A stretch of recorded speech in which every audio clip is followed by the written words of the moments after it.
ನಮಸ್ಕಾರ ವೀಕ್ಷಕರೇ, very good evening.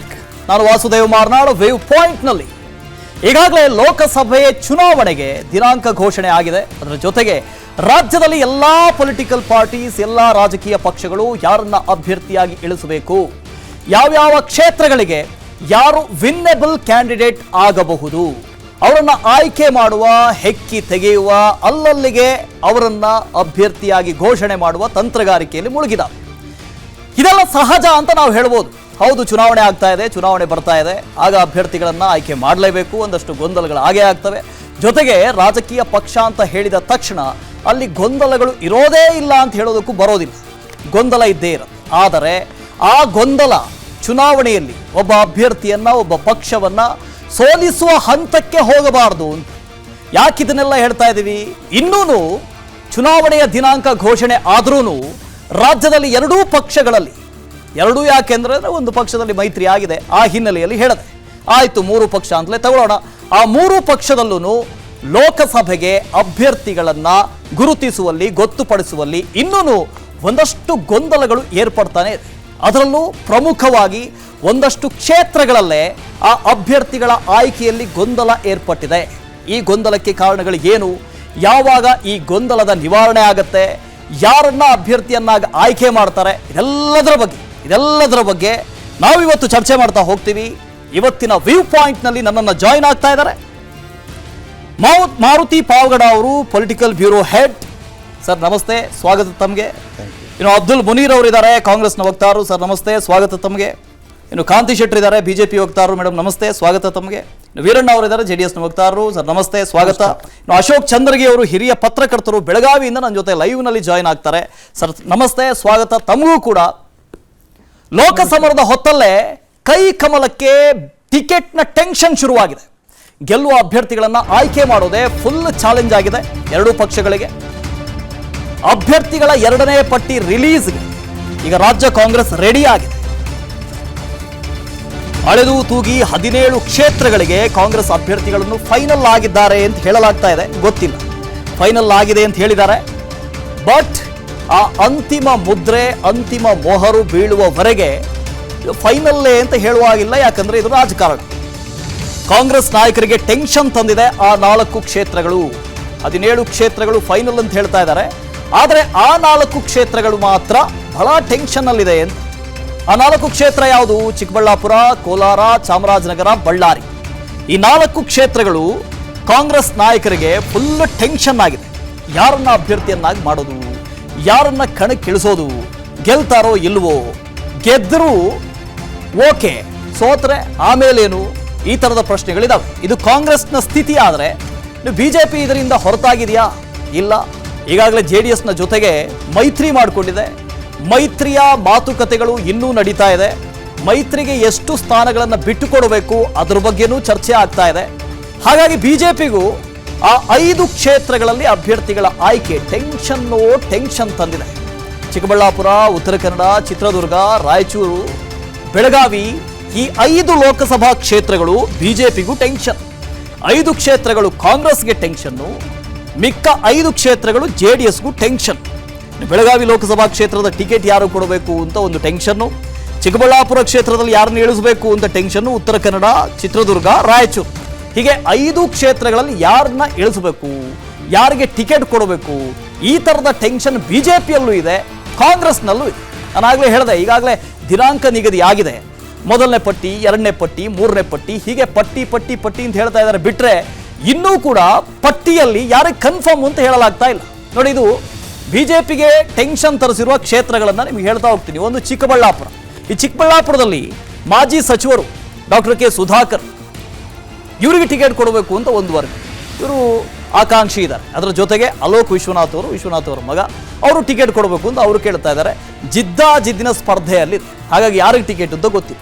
ಇನ್ನು ಉತ್ತರ ಕನ್ನಡದಲ್ಲಿ ಹರಿಪ್ರಕಾಶ್ ಕೋಣೆಮನೆಯವರಿಗೆ ಟಿಕೆಟ್ ಕೊಡಬೇಕು ಅಂತ ಅಲ್ಲಿನ ಜನನೂ ಹೇಳ್ತಾ ಇದ್ದಾರೆ. ಅವರು ಆಕಾಂಕ್ಷಿಯಾಗಿದ್ದಾರೆ, ಪ್ರಬಲ ಆಕಾಂಕ್ಷಿಯಾಗಿದ್ದಾರೆ. ಜೊತೆಗೆ ವಿಶ್ವೇಶ್ವರ ಹೆಗಡೆ ಕಾಗೇರಿ ಅವರು ಟಿಕೆಟ್ ಕೊಡಿ ಅಂತ ಒಂದಷ್ಟು ಜನ ಕೇಳ್ತಾ ಇದ್ದಾರೆ. ಹಾಗಾಗಿ ಈ ಕ್ಷೇತ್ರವೂ ಕೂಡ ಹಾಗೆ ಉಳ್ಕೊಂಡಿದೆ. ಇನ್ನು ಬಿಜೆಪಿಯ ಟೆನ್ಷನ್ ಹೆಚ್ಚಿಸಿರುವ ಮತ್ತೊಂದು ಕ್ಷೇತ್ರ ಚಿತ್ರದುರ್ಗ. ಹಾಲಿ ಸಚಿವರಿದ್ದಾರೆ ನಾರಾಯಣ ಸ್ವಾಮಿ ಅವರು, ಅವರಿಗೆ ಕೊಡಿ ಅಂತ ಒಂದಷ್ಟು ಜನ ಕೇಳಿದ್ರೆ, ಮತ್ತೊಬ್ಬರು ಆಕಾಂಕ್ಷಿ ಜನಾರ್ದನ್ ಸ್ವಾಮಿ ಅವರು ಇದ್ದಾರೆ. ಇವ್ರಿಗೂ ಟಿಕೆಟ್ ಕೊಡಿ, ಯಾಕೆ ಕೊಡಲ್ಲ ನೀವು, ಸಾಮಾನ್ಯ ಕಾರ್ಯಕರ್ತರಿಗೆ ಕೊಡ್ತೀವಿ ಅಂತ ಹೇಳ್ತೀರಲ್ಲ, ಯಾಕೆ ಕೊಡಲ್ಲ ಅಂತ ಕೇಳೋರು ಇದೆ. ಅದರ ಜೊತೆಗೆ ರಾಯಚೂರು ಅಮರೇಶ್ವರ್ ನಾಯಕ್ ಅವರು ಈಗ ಹಾಲಿ ಸಂಸದರಾಗಿದ್ದಾರೆ. ಜೊತೆಗೆ ಅವರಿಗೆ ಪ್ರತಿಸ್ಪರ್ಧಿಯಾಗಿ ನನಗೂ ಟಿಕೆಟ್ ಬೇಕು ಅಂತ ಕೇಳ್ತಾ ಇರೋರು BB ನಾಯಕ್, ಇವರು ಟಿಕೆಟ್ ಕೊಡಿ ಅಂತ ಕೇಳ್ತಾ ಇದ್ದಾರೆ. ST ಮೀಸಲು ಕ್ಷೇತ್ರ. ಹಾಗಾಗಿ ಈ 4, ಅದರ ಜೊತೆಗೆ ಬೆಳಗಾವಿ ಜಗದೀಶ್ ಶೆಟ್ಟರು ಈ ಹಿಂದೆ ಬಿಜೆಪಿಯನ್ನು ತೊರೆದು ಕಾಂಗ್ರೆಸ್ ಹೋಗಿ ಮತ್ತೆ ಘರ್ವಾಪ್ಸಿಯಾಗಿ ಬಂದಿದ್ದಾರೆ. ಹಾಗಾಗಿ ನನಗೆ ಟಿಕೆಟ್ ಕೊಡಿ ಅಂತ ಅವ್ರು ಕೇಳ್ತಾ ಇದ್ದಾರೆ. ಈರಣ್ಣ ಕಡಾಡಿ ಅವರು ಇದ್ದಾರೆ, ಅವರು ರಾಜ್ಯಸಭಾ ಸದಸ್ಯರಾಗಿದ್ದಾರೆ, ಅವರು ಕೂಡ ಕೇಳ್ತಾ ಇದ್ದಾರೆ, ಆಯ್ತಪ್ಪ ನಾನು ಲೋಕಸಭೆಗೆ ಹೋಗ್ತೀನಿ, ನನಗೂ ಒಂದು ಟಿಕೆಟ್ ಕೊಡಿ, ನಾನು ಸ್ಪರ್ಧೆ ಮಾಡ್ತೀನಿ ಅಂತ ಹೇಳ್ತಾ ಇದ್ದಾರೆ. ಇಷ್ಟು ಮಾತ್ರನಾ ಕಾಂಗ್ರೆಸ್ನಲ್ಲಿ ಬಾಗಲಕೋಟೆ ಸಂಯುಕ್ತ ಶಿವಾನಂದ ಪಾಟೀಲ್ರವರ ಮಗಳು, ಇವರಿಗೆ ಟಿಕೆಟ್ ಆಗಿದೆ, ಆಲ್ಮೋಸ್ಟ್ ಆಲ್ ಕನ್ಫರ್ಮ್ ಅಂತ ಹೇಳಲಾಗ್ತಾ ಇದೆ. ಆದರೆ ಅಲ್ಲಿ ವೀಣಾ ಕಾಶ್ಯಪ್ನವರು ಅವ್ರು ಹೆಂಗ್ರಿ ಕೊಟ್ರಿ, ಲಾಸ್ಟ್ ಟೈಮ್ ನಾನು ಕಂಟೆಸ್ಟ್ ಮಾಡಿದೆ, ನನ್ನ ಕ್ಷೇತ್ರ ಇದು, ಯಾರೋ ಹೊರಗಡೆ ಬಂದಿರೋಂಥ ಕ್ಷೇತ್ರದಿಂದ, ಯಾರೋ ವಿಜಯಪುರದಿಂದ ಬಂದಂಥವ್ರನ್ನ ಬಾಗಲಕೋಟೆಯಲ್ಲಿ ಹೇಗೆ ಟಿಕೆಟ್ ಕೊಡ್ತೀರಿ ಅಂತ ಅವ್ರು ಕೇಳ್ತಾ ಇದ್ದಾರೆ. ಹಾಗಾಗಿ ಅಲ್ಲಿ ಬೇಗುದಿ ಸೃಷ್ಟಿ ಆಗಬಹುದು. ರಾಯಚೂರಿನಲ್ಲೂ ಅದೇ ಪರಿಸ್ಥಿತಿ ಇದೆ. ಅದ್ರ ಜೊತೆಗೆ ಚಿಕ್ಕಬಳ್ಳಾಪುರ ಅಂತೂ ನೀವು ಕೇಳಂಗಿಲ್ಲ, 3 ಜನ ಇದ್ದಾರೆ. ರಕ್ಷಾರಾಮಯ್ಯ ಅವರು ಇದ್ದಾರೆ, ಶಿವಶಂಕರ್ ರೆಡ್ಡಿ ಇದ್ದಾರೆ, ವೀರಪ್ಪ ಮೊಯ್ಲಿ ಇದ್ದಾರೆ, ಈ ಹಿಂದೆ ಮಾಜಿ ಸಂಸದರಾಗಿದ್ರು, ಅಲ್ಲಿಂದಲೇ ಕೇಂದ್ರದಲ್ಲಿ ಸಚಿವರು ಕೂಡ ಆಗಿದ್ರು. ಇಷ್ಟೆಲ್ಲ ಇದ್ದವರು ನನಗೆ ಟಿಕೆಟ್ ಬೇಕು ಅಂತ ಈಗ ಮತ್ತೆ ಕೇಳ್ತಾ ಇದ್ದಾರೆ. ರಕ್ಷಾರಾಮಯ್ಯ ಅವರು ಪ್ರಮುಖ ಆಕಾಂಕ್ಷಿ ಅಂತ ಹೇಳಲಾಗ್ತಾ ಇದೆ. ಅದ್ರ ಜೊತೆಗೆ ಶಿವಶಂಕರ್ ರೆಡ್ಡಿ ಅವರು ಬಿಡ್ತಾ ಇಲ್ಲ, ನಾನು ಹಿರಿಯನಿದ್ದೀನಿ, ನನಗೂ ಕೊಡಬೇಕು ಟಿಕೆಟ್ ಅಂತ ಅವರು ಕೇಳ್ತಾ ಇದ್ದಾರೆ. ಸೊ ಅದರ ಜೊತೆಗೆ ಬಳ್ಳಾರಿಯಲ್ಲಿ ಸೌಪರ್ಣಿಕಾ ತುಕಾರಾಮ್ ಅವರಿಗೆ ಟಿಕೆಟ್ ಕೇಳ್ತಾ ಇದ್ದಾರೆ. ತುಕಾರಾಮ್ ಅವರು, ಅದ್ರ ಜೊತೆಗೆ ವೆಂಕಟೇಶ್ ಪ್ರಸಾದ್ ಇದ್ದಾರೆ, VS ಉಗ್ರಪ್ಪ ಇದ್ದಾರೆ. ಇಷ್ಟು ಜನ ಬಳ್ಳಾರಿಗೆ ನಮಗೆ ಟಿಕೆಟ್ ಕೊಡಿ, ನಮಗೆ ಕೊಡದಿದ್ರು ಪರವಾಗಿಲ್ಲ, ನಮ್ಮ ಮನೆಯವರು ಕೊಡಿ ಅಂತ ಕೇಳ್ತಾ ಇದ್ದಾರೆ. ಇನ್ನು ಕೋಲಾರ ಚಿಕ್ಕಪೆದ್ದಣ್ಣ ಇದ್ದಾರೆ, ಮುನಿಯಪ್ಪನವರಿಗೆ ಸಂಬಂಧಿಕರು. ಅದರ ಜೊತೆಗೆ ಅಲ್ಲಿ ಹನುಮಂತಯ್ಯ ಇದ್ದಾರೆ. ಅಲ್ಲಿ ಈಗಾಗಲೇ 2 ಬಣ ಆಗಿದೆ. ಆ ಬಣದಿಂದ ಯಾರ ಬಣಕ್ಕೂ ಕೊಟ್ಟರು ಒಬ್ಬರ ಸೋಲಂತೂ ಖಚಿತ ಅಂತ ಹೇಳಲಾಗ್ತಾ ಇದೆ. ಮುಖ್ಯಮಂತ್ರಿಗಳು ಈ ಹಿಂದೆ ಅಲ್ಲಿ ಹೋಗಿ ಸ್ಪರ್ಧೆ ಮಾಡ್ತೀನಿ ಅಂತ ಹೇಳಿ ವಾಪಸ್ ಬಂದರು, ಅದೇ ಕಾರಣಕ್ಕೆ ಅಂತಲೂ ಇದೆ. ಅದರ ಜೊತೆಗೆ ಚಾಮರಾಜನಗರದಲ್ಲಿ ಸುನೀಲ್ ಬೋಸ್ ಅವರು, ಮಹದೇವಪ್ಪನವರ ಮಗ, ಇನ್ನೊಂದು ಕಡೆಯಿಂದ ದರ್ಶನ್ ಧ್ರುವನಾರಾಯಣ ಅವರ ಪುತ್ರ ಹಾಲಿ ಶಾಸಕರಾಗಿದ್ದಾರೆ. ಒಂದು ಕಡೆ ಮಹದೇವಪ್ಪನವರು ಟಿಕೆಟ್ ಕೇಳ್ತಾ ಇದ್ರು, ನನಗೆ ಕೊಡಿ, ನಾನು ಸ್ಪರ್ಧೆ ಮಾಡ್ತೀನಿ ಅಂತ.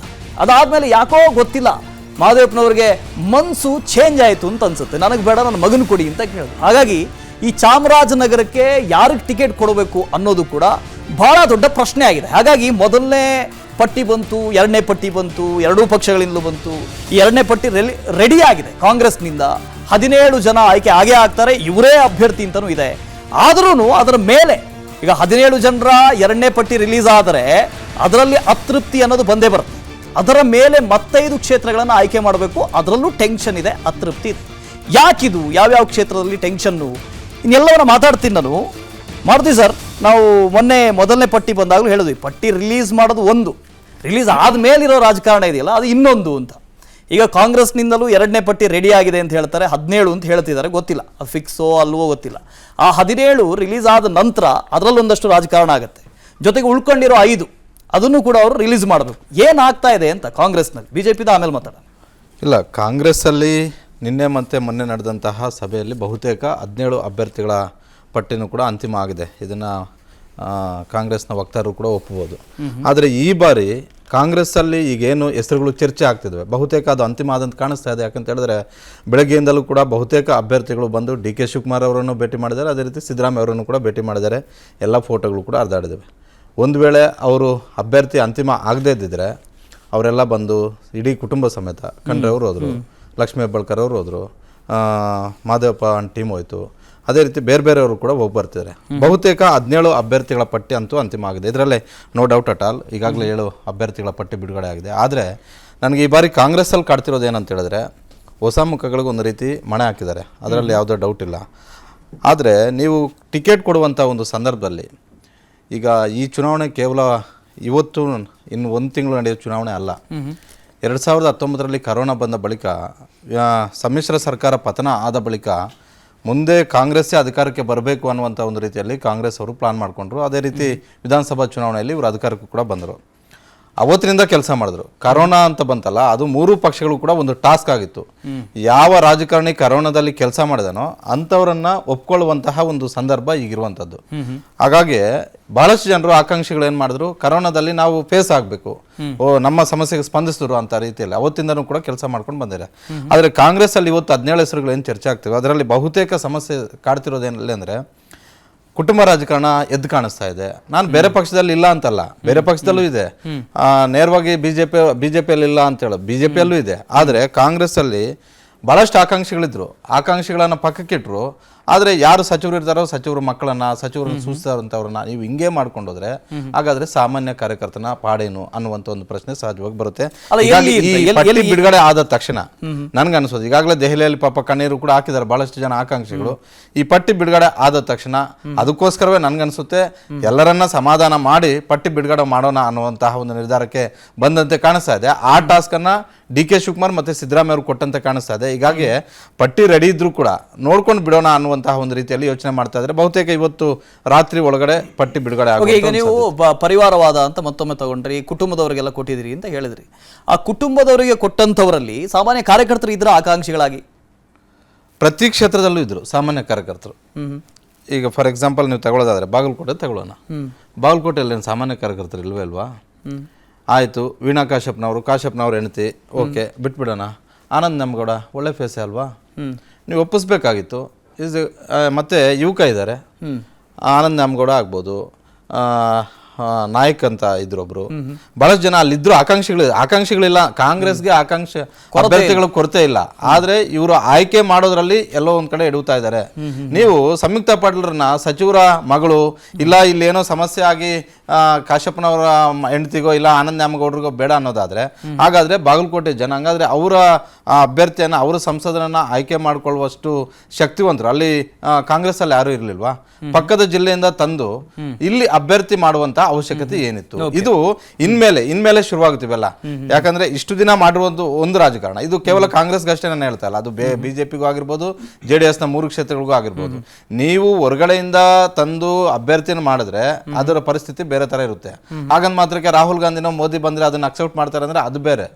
ಈಗ ರಾಹುಲ್ ಗಾಂಧಿ ಮೋದಿಗೆ ಎಲ್ಲರನ್ನು ನಾವು ಕಂಪೇರ್ ಮಾಡೋದಕ್ಕೆ ಆಗೋದಿಲ್ಲ. ಅದು ಕಾಂಗ್ರೆಸ್ ಅಲ್ಲಾದ್ರೆ ರಾಹುಲ್ ಗಾಂಧಿ, ಬಿಜೆಪಿ ಅಲ್ಲಾದ್ರೆ ಮೋದಿ.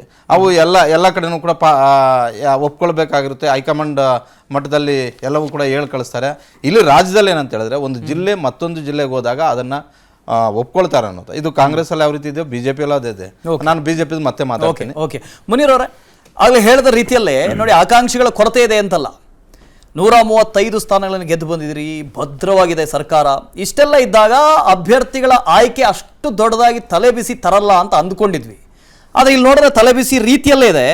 ಈ ಫಾರ್ ಎಕ್ಸಾಂಪಲ್ ಅವರು ಬಾಗಲಕೋಟೆ ಬಗ್ಗೆ ಭಾಳ ಚೆನ್ನಾಗಿ ಹೇಳಿದ್ರು. ಬಾಗಲಕೋಟೆಯಲ್ಲಿ ಮಲ್ಲಿಕಾರ್ಜುನ್ ಖರ್ಗೆ ಅವರು ಹೇಳಿದ್ರಂತೆ, ಇಲ್ಲ ನಮಗೆ ಅವ್ರ ಲಿಸ್ಟೇ ಬರಲಿಲ್ಲ, ಲಿಸ್ಟಲ್ಲಿ ಹೆಸರೇ ಇರಲಿಲ್ಲ, ವೀಣಾ ಕಾಶ್ಯಪ್ಪನವರವರ ಲಿಸ್ಟಲ್ಲಿ ಹೆಸರೇ ಬರಲಿಲ್ಲ ನಮಗೆ ಅಂತ. ಆ ಥರದವರೆಗೆ ಅಲ್ಲಿ ಬೇಗುದಿದೆ ನೋಡಿ.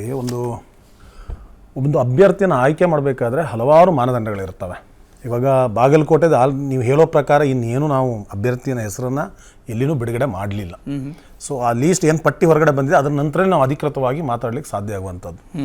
ಮತ್ತು ಅಲ್ಲಿ ನೀವು ಹೇಳಿದ ಅದು ಒಂದು ಮಾತಿಗೆ ನಾನು ಹೇಳುವಂಥದ್ದು, ಈಗ ಲೋಕಸಭಾ ಅಭ್ಯರ್ಥಿನ ಆಯ್ಕೆ ಮಾಡಬೇಕಾದ್ರೆ ಆ ಕ್ಷೇತ್ರದಲ್ಲಿ ಬರುವ 8 MLAಗಳು ಇರ್ತಾರೆ. ಆ 8 MLAಗಳ ಅಭಿಪ್ರಾಯ, ಅಲ್ಲಿನ ಬ್ಲಾಕ್ ಪ್ರೆಸಿಡೆಂಟ್ಗಳ ಅಭಿಪ್ರಾಯ, ಅಲ್ಲಿನ DCC ಪ್ರೆಸಿಡೆಂಟ್ನ ಅಭಿಪ್ರಾಯ, ಅಲ್ಲಿನ ಕಾರ್ಯಕರ್ತರುಗಳ ಅಭಿಪ್ರಾಯ ಬಹಳ ಇಂಪಾರ್ಟೆಂಟ್ ಆಗತ್ತೆ. ನಮ್ಮಲ್ಲಿ ಡೆಲ್ಲಿಯಲ್ಲಿ ಕೂತ್ಕೊಂಡು ಲಿಸ್ಟ್ ಮಾಡ್ತಾ ಇಲ್ಲ. ನಮ್ಮಲ್ಲಿ 3 ಸರ್ವೆಗಳು AICC KPCC ಜನರ ಮಧ್ಯೆ ಕಳಿಸಿ ಕೆಲವು ಹೆಸರುಗಳನ್ನ ಹೇಳಿ ಜನರಿಗೆ ಅದು ಇಷ್ಟನೋ ಇಲ್ವೋ, ಕಾರ್ಯಕರ್ತರ ಮಧ್ಯದಲ್ಲಿ ಕಾರ್ಯಕರ್ತರಿಗೆ ಈ ಅಭ್ಯರ್ಥಿ ಆದ್ರೆ ಓಕೆನೋ ಇಲ್ವೋ, ಈ ತರ ಮಾಡಿ ಅಭ್ಯರ್ಥಿಗಳನ್ನ ಅದನ್ನ ಸರಳ ಮಾಡಿ. ವಿಜಯಾನಂದ ಕಾಶ್ಯಪ್ಪನವ್ರು ಹೇಳ್ತಾ ಇದ್ರೆ ನಮ್ಗೆ ಯಾವ ಕೇಳಲು ಇಲ್ಲ, ನಾನೊಬ್ಬ ಶಾಸಕ ಇಲ್ಲೇ ಇದ್ದೀನಿ, ಒಬ್ರು ಮಾತಾಡ್ಸಿಲ್ಲ ನಮ್ಮ ಹತ್ರ ಅಂತ. ಇಲ್ಲ, ಅದು ಅವ್ರು ಹೇಳ್ತಾ ಇದ್ದಾರೆ, ಅದು ಅವ್ರ ನೋವು ಇರ್ಬೋದು. ಈಗ ತನ್ನ ಪತ್ನಿಗೆ ಟಿಕೆಟ್ ಸಿಗಲ್ಲ ಅನ್ನುವಂಥ ಅಭಿಪ್ರಾಯಕ್ಕೆ ಅವ್ರು ಮಾತಾಡ್ತಾ ಇರ್ಬೋದು. ಖಂಡಿತವಾಗ್ಲೂ ಆ ತರದ ಪ್ರೊಸೆಸಿಂಗ್ ನಡೆಯೋದಿಲ್ಲ. ಒಂದೊಂದು ಡಿವಿಷನ್ಗೆ ಒಬ್ಬೊಬ್ರು AICC ಸೆಕ್ರೆಟರಿ ಇದ್ದಾರೆ. ಆ AICC ಸೆಕ್ರೆಟರಿ ಖಂಡಿತವಾಗ್ಲೂ ಕೂರಿಸಿ ಸಭೆಗಳ ಮೇಲೆ ಸಭೆಗಳನ್ನ ಮಾಡಿ, ಕಾರ್ಯಕರ್ತರ ಸಪರೇಟ್ ಸಭೆ, ಬ್ಲಾಕ್ ಪ್ರೆಸಿಡೆಂಟ್ಗಳ ಸಪರೇಟ್ ಸಭೆ, ಹಾಗೆ ಸರ್ವೆಗಳು, ಜನರ ಮಾನದಂಡ ಏನು, ಜನ ಏನು ಹೇಳ್ತಾ ಇದ್ದಾರೆ ಅದ್ರ ಪ್ರಕಾರ ಅಲ್ಲಿ ಲಿಸ್ಟ್ ಹೋಗಿದೆ ಬಿಟ್ರೆ. ಮತ್ತೆ ಇವ್ರು ಯಾರು ಅಭ್ಯರ್ಥಿಗಳು ಇಲ್ವಾ ಅಂದ್ರೆ, ನೋಡಿ ನಾವು ಯಾವತ್ತು ಪರಿವಾರವಾದದ ವಿರುದ್ಧವಾಗಿ ಕುಟುಂಬ ರಾಜಕಾರಣ ಅಂತ ನಾವು ಮಾತಾಡ್ಕೊಂಡು ಬಂದಿದ್ದಲ್ಲ. ನಾವು ಹೇಳ್ತಾ ಇದ್ದಿದ್ದು ಯಾರಾದ್ರೂ ಸಮರ್ಥರಿದ್ರೆ ಖಂಡಿತವಾಗ್ಲೂ ಅವಕಾಶ ಸಿಗಬೇಕು ಅನ್ನುವಂಥದ್ದು. ನೀವು ಸಂಯುಕ್ತ ಪಾಟೀಲ್ ಅವರು ಅಭ್ಯರ್ಥಿ ಆಗ್ತಾರೋ ಬಿಡ್ತಾರೋ, ಬಟ್ ಯೂತ್ ಕಾಂಗ್ರೆಸ್ನಿಂದ ಬಂದಂಥದ್ದು, ಉದ್ಭವವಾಗಿ ಬರುವಂತದ್ದಲ್ಲ. ಸರಿ, 17 ಜನರ ಲಿಸ್ಟ್ ಅಲ್ಲಿ ಮಿನಿಮಮ್ ಒಂದು 10 ರಿಂದ 12 ಜನ ಫ್ಯಾಮಿಲಿಯವರೇ ಇದ್ದಾರೆ. ಹಾಗಾದ್ರೆ ಅಲ್ಲಿ ಸಮರ್ಥರು ಇಲ್ಲ ಅಂತ ಅರ್ಥನ? ಸಮರ್ಥರಾಗಿಲ್ಲ ಅಂತ ಅರ್ಥನ? ನೋಡಿ, ಈ ಚುನಾವಣೆಯಲ್ಲಿ ನಮ್ಗೆ ವಿನ್ ಆಗ್ಲೇಬೇಕು. ಮೊದಲ ಮಾನದಂಡನೇ ಗೆಲ್ಲಬೇಕು. ಗೆಲ್ಲಬೇಕು ಅಂದಾಗ ಆ ಗೆಲುವಿಗೆ ಹತ್ರವಾದವರು ಯಾರು ಎಲ್ಲ ವಿಧದಲ್ಲೂ. ಈಗ ಕುಟುಂಬದವರು ಅನ್ನೋದಕ್ಕಿಂತ ಈಗ ನೀವು ದಕ್ಷಿಣಕ್ಕೆ ನಿಮಗೆ ಸೋಮರೆಡ್ಡಿ ಅವರ ಹೆಸರು ಬರ್ತಾ ಇದೆ. ಸೋಮರೆಡ್ಡಿ ಅವರೇನು ಅವ್ರ ಕುಟುಂಬ ಅಂತನಾ ಅಥವಾ ಅವರು ಕಾಂಗ್ರೆಸ್ ಪಕ್ಷದಿಂದ ಎಲ್ಲ ಪದಾಧಿಕಾರಿಗಳಿಗೆ ಬಂದು MLA ಶಾಸಕರಾಗಿರುವಂತದ್ದು. ರಕ್ಷಾರಾಮಯ್ಯರವರು ನೀವು ಹೆಸರು ಏನು ತೋರಿಸ್ತಾ ಇದ್ದೀರಿ ನನ್ಗೆ ಗೊತ್ತಿಲ್ಲ, ಅಧಿಕೃತವಾಗಿಲ್ಲ, ನೀವು ತೋರಿಸ್ತಾ ಇರೋದಾದ್ರು ಅವರೇನು ಸೀತಾರಾಮರವರ ಮಗ ಅನ್ನುವಂಥದ್ದು ಮುಖ್ಯ ಅಲ್ಲ. ಯೂತ್ ಕಾಂಗ್ರೆಸ್ ರಾಜ್ಯಾಧ್ಯಕ್ಷರಾಗಿದ್ದಂಥವ್ರು. ಅಂದ್ರೆ ನಾನು ಹೇಳುವಂತದ್ದು ಸಡನ್ ಆಗಿ ಬಂದು ಕೇಳುವಂತದ್ದಲ್ಲ. ಅವರು ಪ್ರಿಯಾಂಕಾ ಜಾರಕಿಹೊಳಿ ಅವರು ಏನಾಗಿದ್ರು ಒಂದ್ ವೇಳೆ ಆಗಿದ್ದಿದ್ರೆ ಮಾತು ಹೇಳಿದ್ರು, ಸೌಮ್ಯ ರೆಡ್ಡಿ ಏನು ಉದ್ಭವ ಆಗಿರುವಂಥವ್ರಲ್ಲ ಅಂತ ಹೇಳ್ಬಿಟ್ಟು. ಆದರೆ ಎಷ್ಟು ಬಾರಿ ಕಾಂಗ್ರೆಸ್ ಅಲ್ಲಿ ಸೋತಿರೋದು? 6 ಬಾರಿ. ಅಂದರೆ ಕಾಂಗ್ರೆಸ್ ಮಾಡ್ಕೊಂಡಿರುವಂತಹ ತಪ್ಪುಗಳಿಂದಲೇ ಅಲ್ಲಿ BJP ಗೆಲ್ತಾ ಇರೋದು. ಕಾಂಗ್ರೆಸ್ ಇವತ್ತಿನವರೆಗೂ ಯಾರಾದರೂ ಒಬ್ಬ ಸ್ಟ್ರಾಂಗ್ ಕ್ಯಾಂಡಿಡೇಟ್ನ ಅಲ್ಲಿ ಬೆಳೆಸಿದ್ರಾ? ಸೌಮ್ಯ ರೆಡ್ಡಿನೇ ಆಗ್ಬೇಕು ನಿಮ್ಗೆ. ಸೌತ್ ಬಗ್ಗೆ ಮಾತಾಡ್ತಿದ್ರೆ ಇಲ್ಲ, ನೀವು ನಾಯಕರಿಲ್ಲ. ಸೌಮ್ಯ ರೆಡ್ಡಿ ಅವರು ಬರ್ಲಿ, ಹರಿಪ್ರಸಾದ್ ಅಂತ ನಮ್ಮ ರಾಷ್ಟ್ರ ಮಟ್ಟದ ನಾಯಕರು ಅವ್ರು ಕಂಟೆಸ್ಟ್ ಮಾಡಿದ್ದಾರೆ. ನಾಯಕರನ್ನ ಅಲ್ಲ, ರಾಷ್ಟ್ರ ಮಟ್ಟದ ನಾಯಕರು ಅಂತ ನಾನು ಇಲ್ಲ ಅಂತ ಹೇಳಲ್ಲ. ಆದ್ರೆ ನೀವು ಬೂತ್ ಮಟ್ಟದ ನಾಯಕರಾಗಬೇಕು. ಅದು ಬೂತ್ ಮಟ್ಟದ ನಾಯಕರಾಗಿ ಬೂತ್ ಗೆಲ್ಬೇಕು, ಆಮೇಲೆ ದೇಶ ಗೆಲ್ಬೇಕು. ಇದು BJP ಅವ್ರು ನಮ್ಮ ಸ್ಲೋಗನ್ ಸ್ಲೋಗನ್ ಅಲ್ಲ. ಅದು ಬೂತ್ ಯಾರು ಗೆಲ್ತಾರೋ ಅವರು ಕ್ಷೇತ್ರ ಗೆಲ್ತಾರೆ ಅಂತ. ನೀವು ಬೂತೆ ಗೆಲ್ಲೋ ಅಂತ ನಾಯಕ ನೋಡ್ಕಲ್ಲ. 6 ಬಾರಿ BJP ಗೆಲ್ಲುತ್ತೆ ಅಂದ್ರೆ ಏನು? ಉತ್ತರ ಕನ್ನಡ, ನಾನು ಒಂದಷ್ಟು ಒಂದು ನಿಮಿಷ ಮುನಿರವರು, ಉತ್ತರ ಕನ್ನಡ ಆಗ್ಬೋದು, ಬೆಂಗಳೂರು ದಕ್ಷಿಣ ಆಗ್ಬೋದು, ಬೆಳಗಾವಿಯಲ್ಲಿ ಎಷ್ಟು ಬಾರಿ ಗೆದ್ದವ್ರು? ಎಲ್ಲ ಘಟನೆ ನಾಯಕರುಗಳ ಇರೋದು. ಬಾಗಲಕೋಟೆಯಲ್ಲಿ ಗದ್ದಿಗೌಡ್ರು ಏನು ಮಾಡದೇ ಇರೋ ಎಲ್ಲ ಕೆಲಸನ ಮಾಡೋರ? ಯಾಕೆ ಅವ್ರನ್ನ ಸೋಲ್ಸಕ್ಕಾಗೋದಿಲ್ಲ? ಅಂದ್ರೆ ಎಲ್ಲೆಲ್ಲಿ ಕಾಂಗ್ರೆಸ್ಗೆ ಒಳ್ಳೆ ವಾತಾವರಣ ಇದ್ರೂ ಕೂಡ ಅಭ್ಯರ್ಥಿಯನ್ನು ಹುಡ್ಕೋದ್ರಲ್ಲಿ ಇವರು ವಿಫಲರಾಗ್ತಾರೆ. ಕೊನೆ ಕ್ಷಣದಲ್ಲಿ ಈಗ ಹೇಳಿದ್ರಲ್ಲ AICC ಇಂದ ಬಂದಿದ್ರು ಸರ್. ಊಹಿಸಿ AICC ಅಲ್ರಿ, ಅಲ್ಲಿ ಬೂತ್ ಮಟ್ಟದಲ್ಲಿ ಗೊತ್ತಿರೋನ್ ನೀವು ಇದ್ ಮಾಡ್ಬೇಕು ಬಿಟ್ರೆ AICC ಅವ್ರಿಗೆ ಅವ್ರು ಬಂದು ಒಂದ್ ಸಭೆ ಮಾಡ್ತಾರೆ. ಆಯ್ತು, ಸಭೆ ಯಾರ ಜೊತೆ ಮಾಡ್ತಾರೆ? ಮುಖಂಡರ ಜೊತೆ. ಮುಖಂಡರ ಶಾಸಕರ ಜೊತೆ ಮಾಡ್ತಾರೆ. ಶಾಸಕರು ಮುಖಂಡರು ಮ್ಯಾಕ್ಸಿಮಮ್ ಅಂದ್ರೆ ಬೂತ್ ಮಟ್ಟದ ಕಾರ್ಯಕರ್ತರು ಅಂದ್ಕೊಳ್ಳೋಣ. ಆದ್ರೆ ಅಲ್ಲಿ ಓಟ್ ಹಾಕೋದು ಯಾರು? ಪಕ್ಷ ನಿಮ್ಮ ಬಾವುಟ ಕಟ್ಟೋದು ಯಾರು? ಕರಪತ್ರ ಹಂಚೋದು ಯಾರು? ಅವನ್ನ ಕಾಂಗ್ರೆಸ್ ಪ್ರತಿ ಬಾರಿನೂ ಕೂಡ ಸೋತಿರುವಂತದ್ದು ಈ ಸಮಸ್ಯೆಗಳನ್ನ ಬಗೆಹರಿಸಿಕೊಳ್ಳದೆ ಇರೋ ಸಮಸ್ಯೆ. ಅವ್ರು ಹೇಳಿದ್ 100% ಒಪ್ಕೋತೀನಿ. ಆದ್ರೆ ಬೂತ್ ಅಲ್ಲಿರುವ ನಾಯಕ ಅಲ್ಲ ಬೂತ್ ನ ಗೆಲ್ಲಿಸುವಂತ ನಮಗೂ ಮತ್ತೆ ಬೇರೆ BJP ವಿರೋಧಿ ಇರೋ ಸಮಸ್ಯೆ ಏನಂದ್ರೆ ನಾಯಕನಾದವನೇ ಬೂತ್ ಗೆಲ್ಲಿಸುವಂತದ್ದಲ್ಲ, ಬೂತ್ ಗೆಲ್ಲಿಸಬಲ್ಲ ಅಲ್ಲಿನ ಬೂತಿನ ನಾಯಕನನ್ನ ಸರಿಯಾಗಿ ತಯಾರು ಮಾಡಬೇಕು ನಾವು. ಈಗ ಸರಿಸುಮಾರು ಒಂದು ಪಾರ್ಲಿಮೆಂಟ್ಗೆ 2100 ಬೂತ್ಗಳು ಬರುತ್ತೆ. ಯಾವುದೇ ಒಂದು ಅಭ್ಯರ್ಥಿಗೂ ಸಹ ಅಷ್ಟು ಬೂತ್ಗಳಿಗೆ ಹೋಗಿ ಪ್ರಚಾರ ಮಾಡಕ್ಕೆ ಅವನ ಪರಿಚಯ ಇರೋದೇ ಇಲ್ಲ. ಆಗ ಇವ್ರು ಹೇಳಿದ ನಾನು ಒಪ್ಕೊಳ್ತೀನಿ, ಸಂಘಟನಾತ್ಮಕವಾಗಿ ಬೂತ್ ಗೆಲ್ಲಲಿಕ್ಕೆ ಅಲ್ಲಿ ತಳಮಟ್ಟದಲ್ಲಿ ಒಬ್ಬ ಬೂತಿನ ನಾಯಕ ಬೇಕು. ಅದನ್ನ ನಾನು ಒಪ್ಕೋತೀನಿ ಖಂಡಿತವಾಗಿ. ಕೇವಲ ಕಾಂಗ್ರೆಸ್ ನಲ್ಲಿ ಮಾತ್ರ ಅಲ್ಲ, BJPಯಲ್ಲೂ ಅದೇ ತರದ ಟೆನ್ಷನ್ ಇದೆ. ಅದ್ರ ಬಗ್ಗೆ ಮಾತಾಡ್ತೀನಿ. ಒಂದು ಬ್ರೇಕಿಂಗ್ ನ್ಯೂಸ್ ಬರ್ತಾ ಇದೆ. ದೆಹಲಿ CM ಅರವಿಂದ್ ಕೇಜ್ರಿವಾಲ್ಗೆ ಬಂಧನ ಭೀತಿ ಎದುರಾಗಿದೆ. ಯಾವುದೇ ಕ್ಷಣದಲ್ಲೂ ಬೇಕಾದರೂ ಕೇಜ್ರಿವಾಲ್ ಬಂಧನ ಆಗುವ ಸಾಧ್ಯತೆ ಇದೆ. ದೆಹಲಿಯ ಕೇಜ್ರಿವಾಲ್ ನಿವಾಸದ ಬಳಿ ಇಡಿ ಅಧಿಕಾರಿಗಳಿದ್ದಾರೆ. ಕೇಜ್ರಿವಾಲ್ ನಿವಾಸದ ಬಳಿ ದೆಹಲಿಯ ಉತ್ತರ DCP SP ಎಲ್ಲರೂ ದೌಡಾಯಿಸಿದ್ದಾರೆ. ಬಂಧನ ತಡೆ ಕೋರಿ ಕೇಜ್ರಿವಾಲ್ ಸಲ್ಲಿಸಿದ್ದ ಅರ್ಜಿಯನ್ನ ವಜಾ ಮಾಡಿದೆ ಕೋರ್ಟ್. ಕೇಜ್ರಿವಾಲ್ ಅರ್ಜಿ ವಜಾಗೊಳಿಸಿತ್ತು ದೆಹಲಿ ಹೈಕೋರ್ಟ್. ಹಾಗಾಗಿ ಕೇಜ್ರಿವಾಲ್ ಅವರನ್ನ ಯಾವುದೇ ಕ್ಷಣದಲ್ಲೂ ಬೇಕಾದರೂ ಬಂಧಿಸುವ ಸಾಧ್ಯತೆ ಇದೆ. ಅರ್ಜಿ ವಜಾಗೊಳಿಸಿದ ಬೆನ್ನಲ್ಲೇ ಅಧಿಕಾರಿಗಳು ದೌಡಾಯಿಸಿದ್ದಾರೆ ಕೇಜ್ರಿವಾಲ್ ನಿವಾಸಕ್ಕೆ. ದೆಹಲಿ ಅಬಕಾರಿ ನೀತಿ ಪರಿಷ್ಕರಣೆಯಲ್ಲಿ ಅಕ್ರಮ ಆಗಿದೆ ಅನ್ನೋ ಪ್ರಕರಣ ಇದು. ಇದುವರೆಗೂ 9 ಸಮನ್ಸ್ಗಳನ್ನು ಕೊಡಲಾಗಿದೆ. 9 ಸಮನ್ಸ್ಗಳನ್ನು. ಆದರೆ ಒಂದೇ ಒಂದು ಸಮನ್ಸ್ಗೂ ಅರವಿಂದ್ ಕೇಜ್ರಿವಾಲ್ ರಿಪ್ಲೈ ಮಾಡಿಲ್ಲ. ಜೊತೆಗೆ ದೆಹಲಿ ಹೈಕೋರ್ಟ್ನ ಮೊರೆ ಹೋಗಿದ್ರು. ಇದೆಲ್ಲವೂ ಕೂಡ ಸುಮ್ಮನೆ ಕೊಟ್ಟಿರುವಂತಹ ಸಮನ್ಸ್, ರಾಜಕೀಯ ಪ್ರೇರಿತ ನೋಟಿಸ್ಗಳು. ಅದಕ್ಕೋಸ್ಕರ ನಾನು ಈ ನೋಟಿಸ್ಗಳಿಗೆ ಆನ್ಸರ್ ಕೊಡೋದಿಲ್ಲ, ಬೇಕಾ ಅಧಿಕಾರಿಗಳನ್ನ ಬರಕೇಳಿ ಇಲ್ಲೇ ತನಿಖೆ ಮಾಡಲಿ, ಅದೇನು ಕೇಳ್ತಾರೋ ನಾನು ಉತ್ತರ ಕೊಡ್ತೀನಿ ಅಂತ ಹೇಳ್ತಾ ಇದ್ರು. ಒಟ್ಟು 9 ಸಮನ್ಸ್ಗಳನ್ನು ಇಲ್ಲಿವರೆಗೆ ಕೊಡಲಾಗಿದೆ, ನೋಟಿಸ್ಗಳನ್ನು ಕೊಡಲಾಗಿದೆ. ಆದರೆ ಒಂದೇ ಒಂದು ಸಮನ್ಸ್ಗೂ ಅರವಿಂದ್ ಕೇಜ್ರಿವಾಲ್ ಉತ್ತರ ಕೊಟ್ಟಿರಲಿಲ್ಲ. ಹಾಗಾಗಿ ಒಂದು ಬಂಧನ ವಾರೆಂಟ್ ಅನ್ನ ಹೊರಡಿಸಿತ್ತು ಇಡಿ. ಅದರ ವಿರುದ್ಧ ಅವರು ದೆಹಲಿ ಹೈಕೋರ್ಟ್ನ ಮೊರೆ ಹೋಗಿದ್ರು. ದೆಹಲಿ ಹೈಕೋರ್ಟ್ ಈ ಬಂಧನ ವಾರೆಂಟ್ ಅನ್ನ ಸ್ಕ್ವಾಶ್ ಮಾಡಬಹುದು ಅಂತ ಅಂದುಕೊಂಡಿದ್ರು. ಬಟ್ ಆ ತರ ಆಗಲಿಲ್ಲ. ದೆಹಲಿ ಹೈಕೋರ್ಟ್ ಅವರ ಅರ್ಜಿಯನ್ನೇ ವಜಾಗೊಳಿಸಿತು. ಈ ಹಿನ್ನೆಲೆಯಲ್ಲಿ ಯಾವುದೇ ಕ್ಷಣದಲ್ಲಿ ಬೇಕಾದರೂ ಇಡಿ ಅರವಿಂದ್ ಕೇಜ್ರಿವಾಲ್ ಅವರನ್ನ ಬಂಧಿಸುವ ಸಾಧ್ಯತೆ ಇದೆ. ಅಬಕಾರಿ ನೀತಿ ಪರಿಷ್ಕರಣೆ ಕೇಸ್ ಇದು. ಬಹಳ ವರ್ಷಗಳಿಂದ ನಡೀತಾ ಇರುವಂತಹ ಕೇಸ್. ಜೊತೆಗೆ ಈವರೆಗೆ 9 ಸಮನ್ಸ್ಗಳನ್ನು ಕೊಟ್ಟಾಯಿತು, ಅನೇಕರನ್ನ ಬಂಧಿಸಿ ಆಯಿತು. ಜೊತೆಗೆ ಅರವಿಂದ್ ಕೇಜ್ರಿವಾಲ್ ಅವರ ಜೊತೆ ಇದ್ದ ಅವರ ಸಂಪುಟದ ಸಹೋದ್ಯೋಗಿಗಳಲ್ಲಿ ಒಂದಷ್ಟು ಜನರನ್ನು ಬಂಧಿಸಿ ಆಯಿತು. ಆದರೆ ಅರವಿಂದ್ ಕೇಜ್ರಿವಾಲ್ ಅವರು ಮಾತ್ರ ಯಾವುದೇ ನೋಟಿಸ್ಗೆ ಆನ್ಸರ್ ಮಾಡಿರಲಿಲ್ಲ. ಜೊತೆಗೆ ಇಡಿ ಕಚೇರಿಗೆ ಒಮ್ಮೆನೂ ಹೋಗಿರಲಿಲ್ಲ. ಏನು ಕೇಳ್ತಾರೆ, ಅವ್ರಿಗೆ ಏನು ಆನ್ಸರ್ ಕೊಡಬೇಕು ಏನನ್ನೂ ಅವ್ರು ಹೇಳಿರಲಿಲ್ಲ. ನಾನು ಕೋರ್ಟ್ಗೆ ಹೋಗ್ತೀನಿ, ಇದು ಕೇವಲ ರಾಜಕೀಯ ಪ್ರೇರಿತ ಮಾತ್ರ.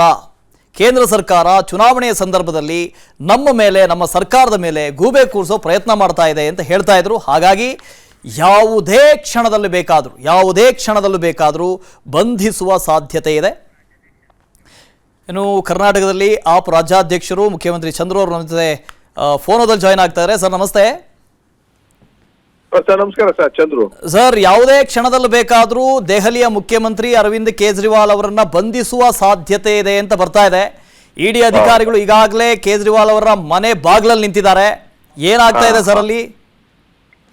ನೋಡಿ, ಇಲ್ಲಿ ನಾವು ರಾಜಕೀಯವಾಗಿ ಎಲ್ಲ ಬಿಜೆಪಿಯೇತರ ಸರ್ಕಾರಗಳು ಮತ್ತು ಆ ನಾಯಕರನ್ನ ಹತ್ತಿಕ್ಕುವ ಕೆಲಸವನ್ನ ಸೋಲ್ತೀವಿ ಅನ್ನೋ ಭಯದಲ್ಲಿ ರೂಲಿಂಗ್ ಪಾರ್ಟಿ ಮಾಡ್ತಾ ಇದೆ.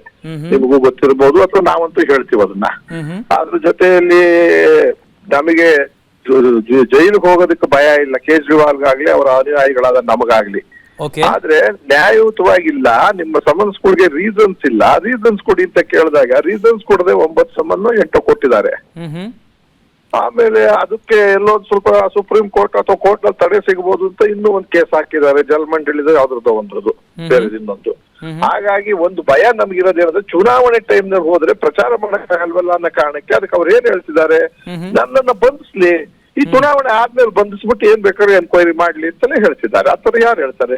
ಅವ್ರು ಹೇಳ್ತಿರೋದು ನನ್ನ ಬಂಧಿಸ್ಬೇಡಿ ಅಂತ ಹೇಳ್ತಾ ಇಲ್ಲ. ಬಟ್ ನೀವು ನ್ಯಾಯವಾದ ರೀತಿಯಲ್ಲಿ, ಕಾನೂನಾತ್ಮಕವಾದ ರೀತಿಯಲ್ಲಿ ವಿವರಣೆನ ನಾನು ಕೇಳಿದ್ದೀನಿ, ಅದಕ್ಕೆ ಉತ್ತರನೇ ಕೊಡದೆ ನಿಮ್ ಕೈನಲ್ಲಿ ಇಡಿ ಇದೆ ಅಂತ ನೀವು ಪ್ರೈಮ್ ಮಿನಿಸ್ಟರ್ ಮತ್ತು ಹೋಮ್ ಮಿನಿಸ್ಟರ್ ಹಠ ಮಾಡಿದನ್ನೆಲ್ಲ ಮಾಡಿಸ್ತಾ ಇದ್ದಾಗ ಏನಾಗುತ್ತೆ? ಈ ಹಿಂದೆ ಡಿ ಕೆ ಶಿವಕುಮಾರ್ ಮೇಲೂ ಕೂಡ ಇಡಿ ಸಮನ್ಸ್ ಬಂತು, ಅವ್ರು ಹೋದ್ರು, ಅಟೆಂಡ್ ಆದ್ರು, ಏನಿದೆ ಏನಿಲ್ಲ ಅಂತ ಹೇಳಿದ್ರು.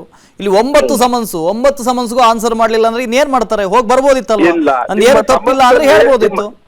ಸಿಂಪಲ್ ಸರ್, ನಿಮ್ ಸಮನ್ಸಲ್ಲಿ ಕೇಜ್ರಿವಾಲ್ ಆಗಿ ಬರಲ್ಲ, ಮುಖ್ಯಮಂತ್ರಿ ಆಗಿ ಬರಲ್ಲ, ನಾನು ಯಾವ ಅದು ಸಾಕ್ಷಿ ಆಗಿ ಬರಲ್ಲ, ಅಪರಾಧಿ ಆಗಿ ಬರಲ್ಲ ಅಂತ 4-5 ವಿಚಾರ ಕೇಳಿದಾಗ ಅವ್ರು ಹೇಳ್ಬೇಕಲ್ಲ, ಇಂಥದಕ್ಕೆ ಬನ್ನಿ ನೀವು ಅಂತ. ಅದು ಹೇಳ್ದೇನೆ ಸುಮ್ಮನೆ ಕೊಡ್ತಾ ಇದ್ರೆ ಅವರು. ದೆಹಲಿ ಹೈಕೋರ್ಟ್ ಹೇಳಿದೆ, ದೆಹಲಿ ಹೈಕೋರ್ಟ್ ಹೇಳಿದೆ. ಅದನ್ನ ಹೈಕೋರ್ಟ್ ಹೇಳಿದ್ರೆ ಯಾವಾಗ 7 ಕೊಟ್ಟಾದ್ಮೇಲೆ ಈ ವಿಚಾರ ಆದ್ಮೇಲೆ ಅವ್ರು ಕೂಡ ಉತ್ತರ ಕೊಡದೇ ಇದ್ದಾಗ ನೀವು ಹೋಗಿ ಇದನ್ನ ಹೇಳಿ ಅಂತ ಹೇಳಿದ್ರೆ ಅದಕ್ಕೆ ಹೇಳಿದ್ರು ನಮ್ಮ ಒಂದ್ ಕೆಲಸ ಮಾಡಿ, ಇಡೀ ಸದ್ಯಕ್ಕೆ ಅರೆಸ್ಟ್ ಮಾಡೋದು ಬೇಡ, ಅರೆಸ್ಟಿಗೆ ನಾನು ಸಿದ್ಧ ಇದ್ದೀನಿ, ಚುನಾವಣೆ ಆದ್ಮೇಲೆ ಮಾಡ್ಲಿ ಅಂತ. ಚುನಾವಣೆಗೆ ಎದುರ್ಕೊಂಡು ಇವ್ರನ್ನ ಹೊರಗೆ ಹಾಕ್ಬೇಕು ಅಂತ ತೀರ್ಮಾನ ಮಾಡಿದ್ರೆ ಅದು ತಪ್ಪು ಅಂತ ನಮ್ಗೇನು ಭಯ ಇಲ್ಲ. ಓಕೆ, ಅಲ್ಲ ಸರ್, ಈಗ ಒಂದು ವೇಳೆ ಅರೆಸ್ಟ್ ಆದ್ರೂ ಈಗ ಕೇಂದ್ರ ಸರ್ಕಾರದ ವಾದ ಒಂದಿರುತ್ತೆ, ನೋಡ್ರಪ್ಪ ಇವರು ಏನೂ ಭ್ರಷ್ಟಾಚಾರ ಮಾಡಿಲ್ಲ ಅಂತ ಹೇಳಿದ್ರೆ ನಾವು ಕೇಸೇ ಹಾಕ್ತಿರ್ಲಿಲ್ಲ, ಅವ್ರನ್ನ ಕರ್ಸೂನು ಇರ್ತಾ ಇರಲಿಲ್ಲ. ಈಗ ಒಂದು ನೋಟಿಸ್ ಕೊಟ್ಟಿದ್ದೀವಿ, ಏನು ಇಲ್ಲ ಅಂದ್ರೆ ಅವ್ರು ಬರ್ಬೋದಿತ್ತು, ಆನ್ಸರ್ ಮಾಡ್ಬೋದಿತ್ತು ಅಂತ ಒಂದು ಖಾಲಿ ಇಷ್ಟೇ ಆನ್ಸರ್ ಮುಗಿಸ್ಬಿಡ್ತಾರೆ. ಕನ್ವೀನರ್ ಆಗಿ ಹೋಗ್ಬೇಕಾ, ಬರೀ ಆರ್ಡಿನರಿ ಮನುಷ್ಯನಾಗಿ ಹೋಗ್ಬೇಕಾ, ಸಾಕ್ಷಿಯಾಗಿ ಹೋಗ್ಬೇಕಾ, ಏನಕ್ಕಂತ ಹೋಗ್ಬೇಕು? ಕೊಡಿ, ಅದನ್ನ ಕೊಡಿ ಅಷ್ಟೇ ಕೇಳಿರೋದವ್ರು. ಸಿಎಂ ಆಗಿ ಕೊಡ್ಬೇಕಾದ್ರೆ ಬೇರೆ ಉತ್ತರ ಕೊಡ್ತೀನಿ, ಕೇಜ್ರಿವಾಲ್ ಆಗಿ ಕೊಡ್ಬೇಕಾದ್ರೆ ಬೇರೆ ಉತ್ತರ ಇರ್ತದೆ, ಕನ್ವೀನರ್ ಆಗಿ ಹೋದ್ರೆ ಬೇರೆ, ಸಾಕ್ಷಿಗೆ ಹೋದ್ರೆ ಬೇರೆ ಹೇಳ್ಬೇಕಾಗುತ್ತೆ ನಾನು ವಿಚಾರಗಳನ್ನ ಲೀಗಲ್ ಆಗಿ. ಅದನ್ನ ನನಗೆ ಬಂದು ಅದನ್ನ ಹೇಳಕ್ ಹಚ್ಚಿದೆ, ನನಗೆ ಅದನ್ನ ಕೊಡಿ ಅಂದ್ರೆ ಕೊಡ್ಲಿಲ್ಲ ಅಂದಾಗ ನಾವು ಹೈಕೋರ್ಟ್ಗೆ ಹೋಗಿರೋದು.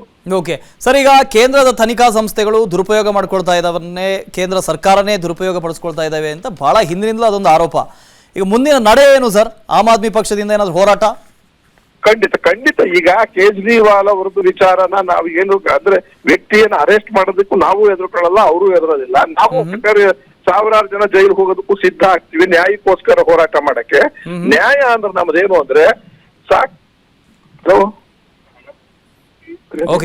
ಹಲೋ ಸಾಕ್ಷಿಗಳು ಏನು ಇಲ್ಲದೆ ಏನು ಒಂದು ನಯಾ ಪೈಸನು ಸಿಗದೆ ಸರಿಯಾಗಿ ಒಂದು ಕೋರ್ಟ್ನವ್ರು ಕೇಳಿದಾಗ ಸುಪ್ರೀಂ ಕೋರ್ಟ್ನವ್ರು ಯಾವ ಮಾಹಿತಿನೂ ಕೊಡದೆ ಪೋಸ್ಟ್ ಪೋನ್ ಮಾಡ್ಕೊಂಡು ಒಳಗೆ ಇಡ್ತಕ್ಕಂಥದ್ದನ್ನ ನಮ್ಮ ಬಿಜೆಪಿ ಅವ್ರು 3 ಜನದ ಮೇಲೆ ಮಾಡಿದ್ದಾರೆ. ಇದುವರೆಗೂ ಒಂದು ನಯಾ ಪೈಸೆ ದುಡ್ಡು ಸಿಕ್ಕಿಲ್ಲ, ಒಂದೇ ಒಂದು ಸಾಕ್ಷಿಗಳು ಸಿಕ್ಕಿಲ್ಲ, ಬರೀ ಹೇಳ್ತಾ ಇದ್ದಾರೆ ಇದನ್ನ ಹಾಕ್ತಾ ಇದ್ದೀವಿ, ಪುರಾವೆ ಕೊಡ್ತೀವಿ, ಈ ತಿಂಗಳು ಕೊಡ್ತೀವಿ, ಆ ತಿಂಗಳು. ಅಂದ್ರೆ ಅವ್ರು ಜೈಲಲ್ಲೇ ಇರಿಸಬೇಕು, ಹಿಂಸೆ ಕೊಡಬೇಕು, ಮತ್ತು ಅಕಸ್ಮಾತ್ ಒಪ್ಪಿಕೊಂಡು ಬಿಜೆಪಿಗೆ ಬರೋದಾದ್ರೆ ಬನ್ನಿ, ನಾವು ನಿಮ್ಮನ್ನ ಅದನ್ನೆಲ್ಲ ಬಿಡುಗಡೆ ಮಾಡ್ತೀವಿ ಅನ್ನೋ ಸೂಚನೆ ಕೊಟ್ಟಿದ್ದಾರೆ ನಮ್ಗೆ. ಇದೆಲ್ಲ ಆಗಿದೆ. ಅದನ್ನೆಲ್ಲವನ್ನು ಮೀರಿ ಸೆಡ್ ಹೊಡೆದು ನಿಂತಿರೋದು ಭಾರತದಲ್ಲಿ ಇವತ್ತು ದಿವಸ ಸರ್ವಾಧಿಕಾರದ ಧೋರಣೆ, ಕೋಮುವಾದದ ಧೋರಣೆ, ಧಾರ್ಮಿಕ ಧೋರಣೆ ಮತ್ತು ಈ ರೀತಿ ಹತ್ತಿಕ್ಕುವ ಕೆಲಸವನ್ನ ಆಮೇಲೆ ಇಡೀ ಸರ್ಕಾರ ಹಿಟ್ಲರ್ ದರ್ಬಾರಿಂದ ನಡೀತಿರೋದಕ್ಕೆ ತಪ್ಪಿಸಬೇಕು ಅಂತ ನಾವೆಲ್ಲರೂ ಸೇರ್ಕೊಂಡು ಗಠಬಂಧನ ಅಂತ ಮಾಡಿರೋದ್ರಿಂದ ಕೇಜ್ರಿವಾಲ್ ಇಂಪಾರ್ಟೆಂಟ್ ವ್ಯಕ್ತಿ ಆಗಿರೋದ್ರಿಂದ ಅವ್ರ ಮೇಲೇನೆ ಮಾಡ್ತಾ ಇದ್ದಾರೆ. Okay okay, thank you sir, thank you ನಮ್ಮ ಜೊತೆ ಜಾಯ್ನ್ ಆಗಿದ್ದಕ್ಕೆ, ಮಾತಾಡಿದ್ದಕ್ಕೆ. ಮುನಿಯವರು ಇದ್ರ ಬಗ್ಗೆ ಒಂದು ರಿಯಾಕ್ಷನ್ ಕೇಳಬೇಕು ಅಂತ, ಇದ್ರ ಬಗ್ಗೆ ಕೇಳಬೇಕು, ಮಾತಾಡ್ತೀನಿ, ಆ ಟಿಕೆಟ್ನ ಬಗ್ಗೆ ಮಾತಾಡ್ತೀನಿ. ನೋಡಿ, ಈ 10 ವರ್ಷದಲ್ಲಿ ಯಾರು ಹೇಳಬೇಕಾಗಿಲ್ಲ ಈ ದೇಶದ ಪರಿಸ್ಥಿತಿ ಎಲ್ಲಿ ಹೋಗಿದೆ, ಏನಾಗಿದೆ. ನಾನು ಹೇಳ್ತಾ ಇರೋದು ನಿಜವಾಗ್ಲೂ ಅಲ್ಲಿ ಏನಾದರೂ ಅಕ್ರಮ ನಡೆದಿದ್ದಿದೆ ಆದರೆ, ಅದರಲ್ಲಿ ಒಂದು ಹಗರಣ ನಡೆದೇ ಅವಾಗಾಗಿದೆ. ಆದರೆ ಈಗ ಮುಖ್ಯಮಂತ್ರಿ ಚಂದ್ರ ಅವರು ಹೇಳಿದ್ರು ನೀವು ಕಾರಣ ಕೊಡಿ ಅಂತ. ನಾನೇನು ಆಪಿನ ವಕ್ತಾರನಲ್ಲ, ಆದರೆ ಹೇಳ್ತಾ ಇರುವಂಥದ್ದು ಇವತ್ತು ಕಾಂಗ್ರೆಸ್ಸಿನ ಅಕೌಂಟ್ಗಳನ್ನೇ ಸೀಸ್ ಮಾಡಿದ್ದಾರೆ. ಅಂದರೆ ಯುದ್ಧಕ್ಕೆ ನೀವು ಬರಲೇಬಾರ್ದು, ನಿಮ್ಮ ಕೈಯಲ್ಲಿರೋ ಎಲ್ಲ ಶಸ್ತ್ರಾಸ್ತ್ರಗಳನ್ನು ನಾವು ನಿರಸ್ತ್ರನಾಗಿ ಮಾಡ್ತೀವಿ. ಇದು ಇವತ್ತಿನ ಸಮಸ್ಯೆ ಅಲ್ಲ. ಇದು ಮೊದಲೆಲ್ಲ ಯಾವ್ದಾದ್ರು ಒಂದು ಸರ್ಕಾರ ಒಂದು ತಪ್ಪೆಜ್ಜೆ ಇಟ್ಟಾಗ ಅದೊಂದು ಮುಜುಗರ ಮತ್ತೆ ಭಯ ಎರಡು ಇರ್ತಾ ಇತ್ತು. ಆದ್ರೆ ಇವತ್ತಿನ ಸರ್ಕಾರಕ್ಕೆ ಅದು ಎರಡೂ ಇಲ್ಲ. ಮುಜುಗರ ಆಗ್ಲಿ, ಜನ ನಮ್ಮ ಬಗ್ಗೆ ಏನ್ ಮಾತಾಡ್ತಾರಂತಾಗ್ಲಿ, ಅದು ಯಾವುದೂ ಇಲ್ಲದೆ ಇವತ್ತು ಸಿಸೋಡಿ ಅವ್ರನ್ನ ಎಷ್ಟು 1.5 ವರ್ಷ ಆಯ್ತಾ, ಇವತ್ತು ಅದ್ರ ಮುಖ್ಯ ಕಿಂಗ್ ಪಿನ್ ಅಂತ ಹೇಳ್ತಾರೆ KC ಅವರ ಮಗಳು ಕವಿತಾ ರೆಡ್ಡಿ ಅವ್ರನ್ನ. ಇಷ್ಟು ದಿವಸ ಸಹ ಕವಿತಾ ರೆಡ್ಡಿ ಅವ್ರ ಬಗ್ಗೆ ಇವ್ರು ಒಂದು ತನಿಖೆ ಮಾಡಲಿಲ್ಲ. ಮೊನ್ನೆ ಅರೆಸ್ಟ್ ಮಾಡಿದ್ರು. ಅಂದ್ರೆ ಇವ್ರಿಗೆ ಅನುಕೂಲ ಶಾಸ್ತ್ರ. ಮೊನ್ನೆ ಎಲೆಕ್ಟ್ರಲ್ ಬಾಂಡ್ ಬಂದ ನಂತರ ನೀವು ಇಡಿನ ಅದು ಎಕ್ಸ್ಟ್ರಾಕ್ಷನ್ ಮಾಡೋದಕ್ಕೆ, ಹಪ್ತ ವಸೂಲಿ ಮಾಡೋದಕ್ಕೆ ಇಟ್ಕೊಂಡಿರುವಂತದ್ದ ನಿಜವಾಗ್ಲೂ ಅಕ್ರಮ ಮನಿ ಲ್ಯಾಂಡ್ರಿಂಗ್ ನ ತಡೆಗಟ್ಟಕ್ಕೆ ಇಟ್ಕೊಂಡಿರುವ ಶೆಟ್ರೆ ಎನ್ಫೋರ್ಸ್ಮೆಂಟ್ ಹೋಗಿ ಎಕ್ಸ್ಟಾರ್ಷನ್ ಆಗಿದೆ ಅದು ಅಂತ. ಇಡಿನೇ ನಿಮ್ಮ ಕೈಯಲ್ಲಿದೆ, ನೀವು ಮನ ಬಂದಂತೆ ಬಳಸ್ಕೊಳ್ತಾ ಇದ್ದೀರಿ ಇದನ್ನ ಅಂತ. ಸ್ವಾಯತ್ತತೆ ಸಂಸ್ಥೆ ಬಗ್ಗೆ ಅವ್ರು ಮತ್ತೆ ಮಾತಾಡ್ತಾರಂದ್ರೆ ಅದಕ್ಕೆ ನಾವು ಉತ್ತರ ಕೊಡಕ್ಕೆ ಸಾಧ್ಯನೇ ಇಲ್ಲ. ಏನಕ್ಕಂತ ಹೇಳ್ತೀನಿ ಕೇಳಿ. ನಮ್ಮದೇ ಪಾರ್ಟಿಯಲ್ಲಿ ನಮ್ಮದೇ ಗವರ್ಮೆಂಟ್ ಇರುವಾಗ ವಿರೂಪಾಕ್ಷ ಮಾಡಾಳವ್ರು ಇದ್ರು, ನಮ್ದೇ ಗವರ್ಮೆಂಟ್ ಇತ್ತು. ಇವರೇನಾದ್ರೂ ಇದ್ರೆ ರೈಡ್ ಆಗ್ತಾ ಇತ್ತಾ? ನಮ್ಮಲ್ಲಿ ಯಾವತ್ತಿದ್ರೂ ಏನು ಪಾರದರ್ಶಕವಾದ ಆಡಳಿತವನ್ನು ನಾವು ಮಾಡಿದೀವಿ ಅನ್ನೋದಕ್ಕೆ ಒಂದು ಎಕ್ಸಾಂಪಲ್ ನಾನು ಕೊಡ್ತಾ ಇದ್ದೀನಿ. ಪಾರದರ್ಶಕವಾದ ಆಡಳಿತವನ್ನು ನಾವು ಮಾಡಿದ್ವಿ. 98% ನೋಡಿದ್ರೆ ವಿರೋಧ ಪಕ್ಷದ ಮೇಲೆನೆ ಅಲ್ಲಿ ಎಲ್ಲೋ ಅಲ್ಲೂ ಇಲ್ಲೂ ಮಾಡಾಳು ಇನ್ನೊಬ್ರು ಬಿಟ್ರೆ ಇಲ್ವೇ ಇಲ್ಲ. ಇವತ್ತು ಕಾಂಗ್ರೆಸ್ ಅವರ ಹತ್ರ ವಿಕಸಿತವಾದ ಯಾವುದೇ ಒಂದು ಕಾರ್ಯಸೂಚಿ ಇಲ್ಲ. ಇವತ್ತೀಗ 20 ವರ್ಷದ 1-2 ದಶಕದಿಂದ ತಗೊಳ್ಳಿ, ಯಾವುದೇ ಸರ್ವೆಗಳಲ್ಲಿ ಅಥವಾ ಎಲ್ಲಾದ್ರೂ ಕೂಡ ಅವ್ರು ಒಂದಂಕಿ ದಾಟಿದಾರ ನೋಡಿ. ಭಾರತಕ್ಕೆ ನಮ್ಮ ನಿಜವಾಗ್ಲೂ ಪ್ರಜಾಪ್ರಭುತ್ವದಲ್ಲಿ ಭಾರತವನ್ನು ಪ್ರೀತಿಸುವಂತ, ಈ ಮಣ್ಣಿನ ಸಂಸ್ಕೃತಿಯನ್ನು ಪ್ರೀತಿಸುವಂತ ಒಂದು ವಿರೋಧ ಪಕ್ಷ ಬೇಕು. ಯಕಶ್ಚಿತ್ ವಿರೋಧ ಪಕ್ಷದಲ್ಲಿ ಇರುವಂತ ಒಂದು ನಂಬರ್ ಇದೆಯಾ? ಇವರು INDI ಮೈತ್ರಿಕೂಟ ಅಂತಾರೆ. ಫಸ್ಟ್ ಮೀಟಿಂಗ್ ಅವ್ರದ್ದು ಪಾಟ್ನಾದಲ್ಲಿ ಆಯ್ತು. ಅಲ್ಲಿಂದ ಏನಾಯ್ತು? 2-3ನೇ ಮೀಟಿಂಗ್ಗೆ 3 ವಿಕೆಟ್ ಬಿದ್ದೋಯ್ತು. ಇದೇ ಮಮತಾ ಬ್ಯಾನರ್ಜಿ ಏನಂತಾರೆ, ಎದ್ಬಿಟ್ಟು ಇವರಿಗೆ ಕೆಪಾಸಿಟಿ ಇದ್ರೆ ಕಾಂಗ್ರೆಸ್ ಅವರು 40 ಸೀಟು ಗೆದ್ದು ತೋರಿಸ್ಲಿ ಅಂತಾರೆ. ಪರ್ಸೆಪ್ಷನ್ ಬ್ಯಾಟಲ್ ಅಂತ ಒಂದಿರುತ್ತೆ. ಆ ಪರ್ಸೆಪ್ಷನ್ ಬ್ಯಾಟಲ್ ಅಂದಾಗ ದೃಷ್ಟಿಕೋನದ ಒಂದು ರಾಜಕೀಯ ಅದು ಇಡೀ ದೇಶಕ್ಕೆ ಹೋಗುತ್ತೆ. ಅವರು ಮಾತಾಡಿದ್ದು 40 ಸೀಟ್ ಇವ್ರಿಗೆ ಗೆದ್ದ ತಾಕತ್ತಿದ್ಯಾ ಅನ್ನೋದು ಅದು ನಿಜ ಕೂಡ. 20 ವರ್ಷದಿಂದ ಎಲ್ಲಾದ್ರೂ ಅವ್ರು ಗೆದಕ್ಕಾಯ್ತಾ? ಇವತ್ತು 303 ನೋಡಿ, ನಾವು ಇವತ್ತು ಒಂದು ಮಾತಾಡ್ತಿದೀವಿ ಅಂತ ಹೇಳಿದ್ರೆ ನಿಮ್ಮದೇ ಇದು ಮೀಡಿಯಾದಲ್ಲಿ ಬಂತು. 5 ಸರ್ವೆಗಳು ಬಂತು, ಇನ್ನ ಕ್ಯಾಂಡಿಡೇಟ್ ಆಗಿಲ್ಲ. ಯಾವ್ದಾದ್ರು ಒಂದು ಸರ್ವೆಯಲ್ಲಿ ಇವ್ರದ್ದು 15ರಿಂದ 20% ಎಲ್ಲಾದ್ರೂ ನಂಬರ್ ಬಂತ, ಅಥವಾ 5 ನಂಬರ್ ಇಂದ ಒಂದಂಕಿ ಮೇಲೆ ಎಲ್ಲಾದ್ರೂ ಯಾವ್ದಾದ್ರು ಒಂದು ಸರ್ವೆಯಲ್ಲಿ ಇಡೀ ದೇಶದಲ್ಲಿ ಬಂತು. ಒಂದು ಸಣ್ಣ ವಿಷಯಾಂತರ ಆಯ್ತು, ಮಧ್ಯದಲ್ಲಿ ದೆಹಲಿಯಿಂದ ಬಂದ್ರು, ಕೇಜ್ರಿವಾಲ್ ಬಂದ್ರು, ವಿಷಯಾಂತರ ಆಯ್ತು. ಓಕೆ, ರಾಜ್ಯದಲ್ಲಿ ಇನ್ನು ಮುಂದೆ ನಾನಾಗಲೇ ಹೇಳ್ತಾ ಇದ್ದೆ, ಎರಡೂ ಪಕ್ಷಗಳಿಂದ ಈ ಟಿಕೆಟ್ ಹಂಚಿಕೆಯಲ್ಲಿ ಆಗ್ತಾ ಇರುವಂತಹ ಗೊಂದಲ. ರಾಜ್ಯದಲ್ಲಿ ಬಿಜೆಪಿ JDS ಗ್ರ್ಯಾಂಡ್ ಅಲಯನ್ಸ್ ಆಗಿದೆ. ಆದರೆ ಆ ಅಲಯನ್ಸ್ ನಲ್ಲಿ ಇನ್ನು ಎಷ್ಟು ಅಭ್ಯರ್ಥಿಗಳನ್ನ ಯಾವ್ಯಾವ ಕ್ಷೇತ್ರದಲ್ಲಿ ಕಣಕ್ಕಿಳಿಸಬೇಕು, ಏನು ಕತೆ, ಇದ್ರ ಬಗ್ಗೆ ಜಟಾಪಟಿ ಇನ್ನೂ ಆಗ್ತಾ ಇದೆ. ವೀರಣ್ಣ ಅವರೇ, ಅದರಲ್ಲಿ JDS ನಲ್ಲಿ 3ಕ್ಕೆ 3, ನೀವು 3 ಅಂತಿದ್ರಿ, ಅವ್ರು 2 ಅಂತಾರೆ, ಮತ್ತೊಮ್ಮೆ 3 ಅಂತಾರೆ, ಎಷ್ಟೋ ಒಂದು ಆದ್ಮೇಲೆ ಗೊತ್ತಾಗುತ್ತೆ. ಆದರೆ 3ರಲ್ಲಿ 3ಕ್ಕೂ ಸಮಸ್ಯೆ ಇದೆ ಅಂತ. ಯಾರನ್ನ ಎಲ್ಲಿ ಕಣಕ್ಕಿಳಿಸ್ಬೇಕು, ಯಾರನ್ನ ಕಣಕ್ಕಿಳಿಸ್ಬೇಕು, ಇದ್ರ ಬಗ್ಗೆ ಬಹಳ ಟೆನ್ಷನ್ ಇದೆ. ಯಾಕೆ? ಇಲ್ಲ, ಖಂಡಿತ ಆ ರೀತಿ ಏನೂ ಇಲ್ಲ. ನಮಗೆ 3 ಕ್ಷೇತ್ರಗಳೇನಿದೆ, 3 ಕ್ಷೇತ್ರಗಳಲ್ಲೂ ಸಾಕಷ್ಟು ಅಭ್ಯರ್ಥಿಗಳಿದ್ದಾರೆ, ಆಕಾಂಕ್ಷಿ ಅಭ್ಯರ್ಥಿಗಳಿದ್ದಾರೆ.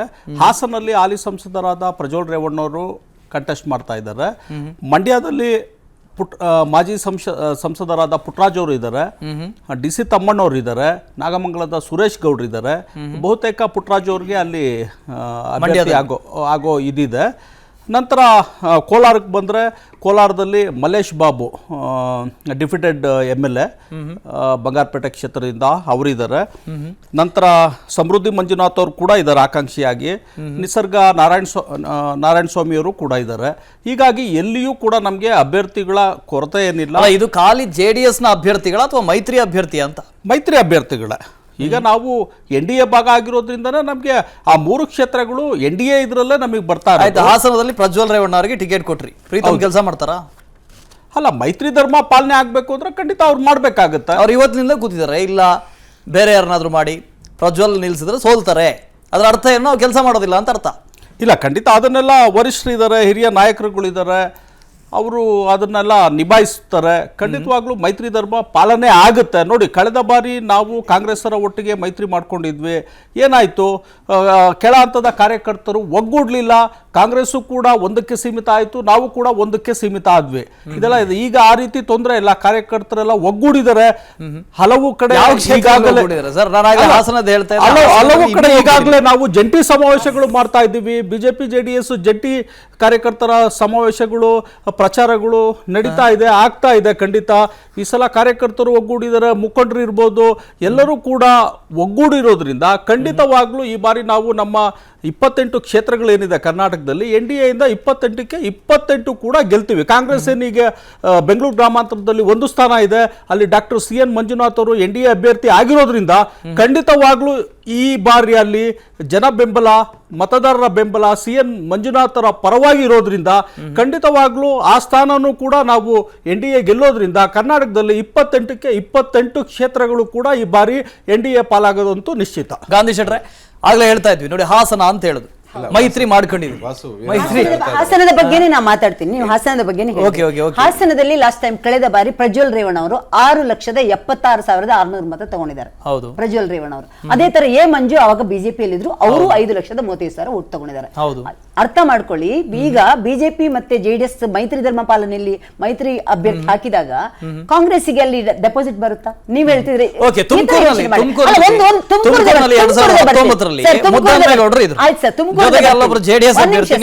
ಕೂಡಿಸಿದಾಗ ದೇವೇಗೌಡರು ಗೆಲ್ಲಬೇಕಾಗಿತ್ತು, ಸೋತರು. ಇವತ್ತು ತುಮಕೂರು ಬರ್ತೀನಿ. ತುಮಕೂರಲ್ಲಿ ಬಸವರಾಜ್ ಅವರಿಗೆ 5 ಲಕ್ಷದ ಚೇಂಜ್ ಬಂದಾಗ, 86,000 ಓಟ್ ಬಂದಾಗ ದೇವೇಗೌಡರಿಗೆ 13,000 ಓಟು ಕಮ್ಮಿ ಬಂತು.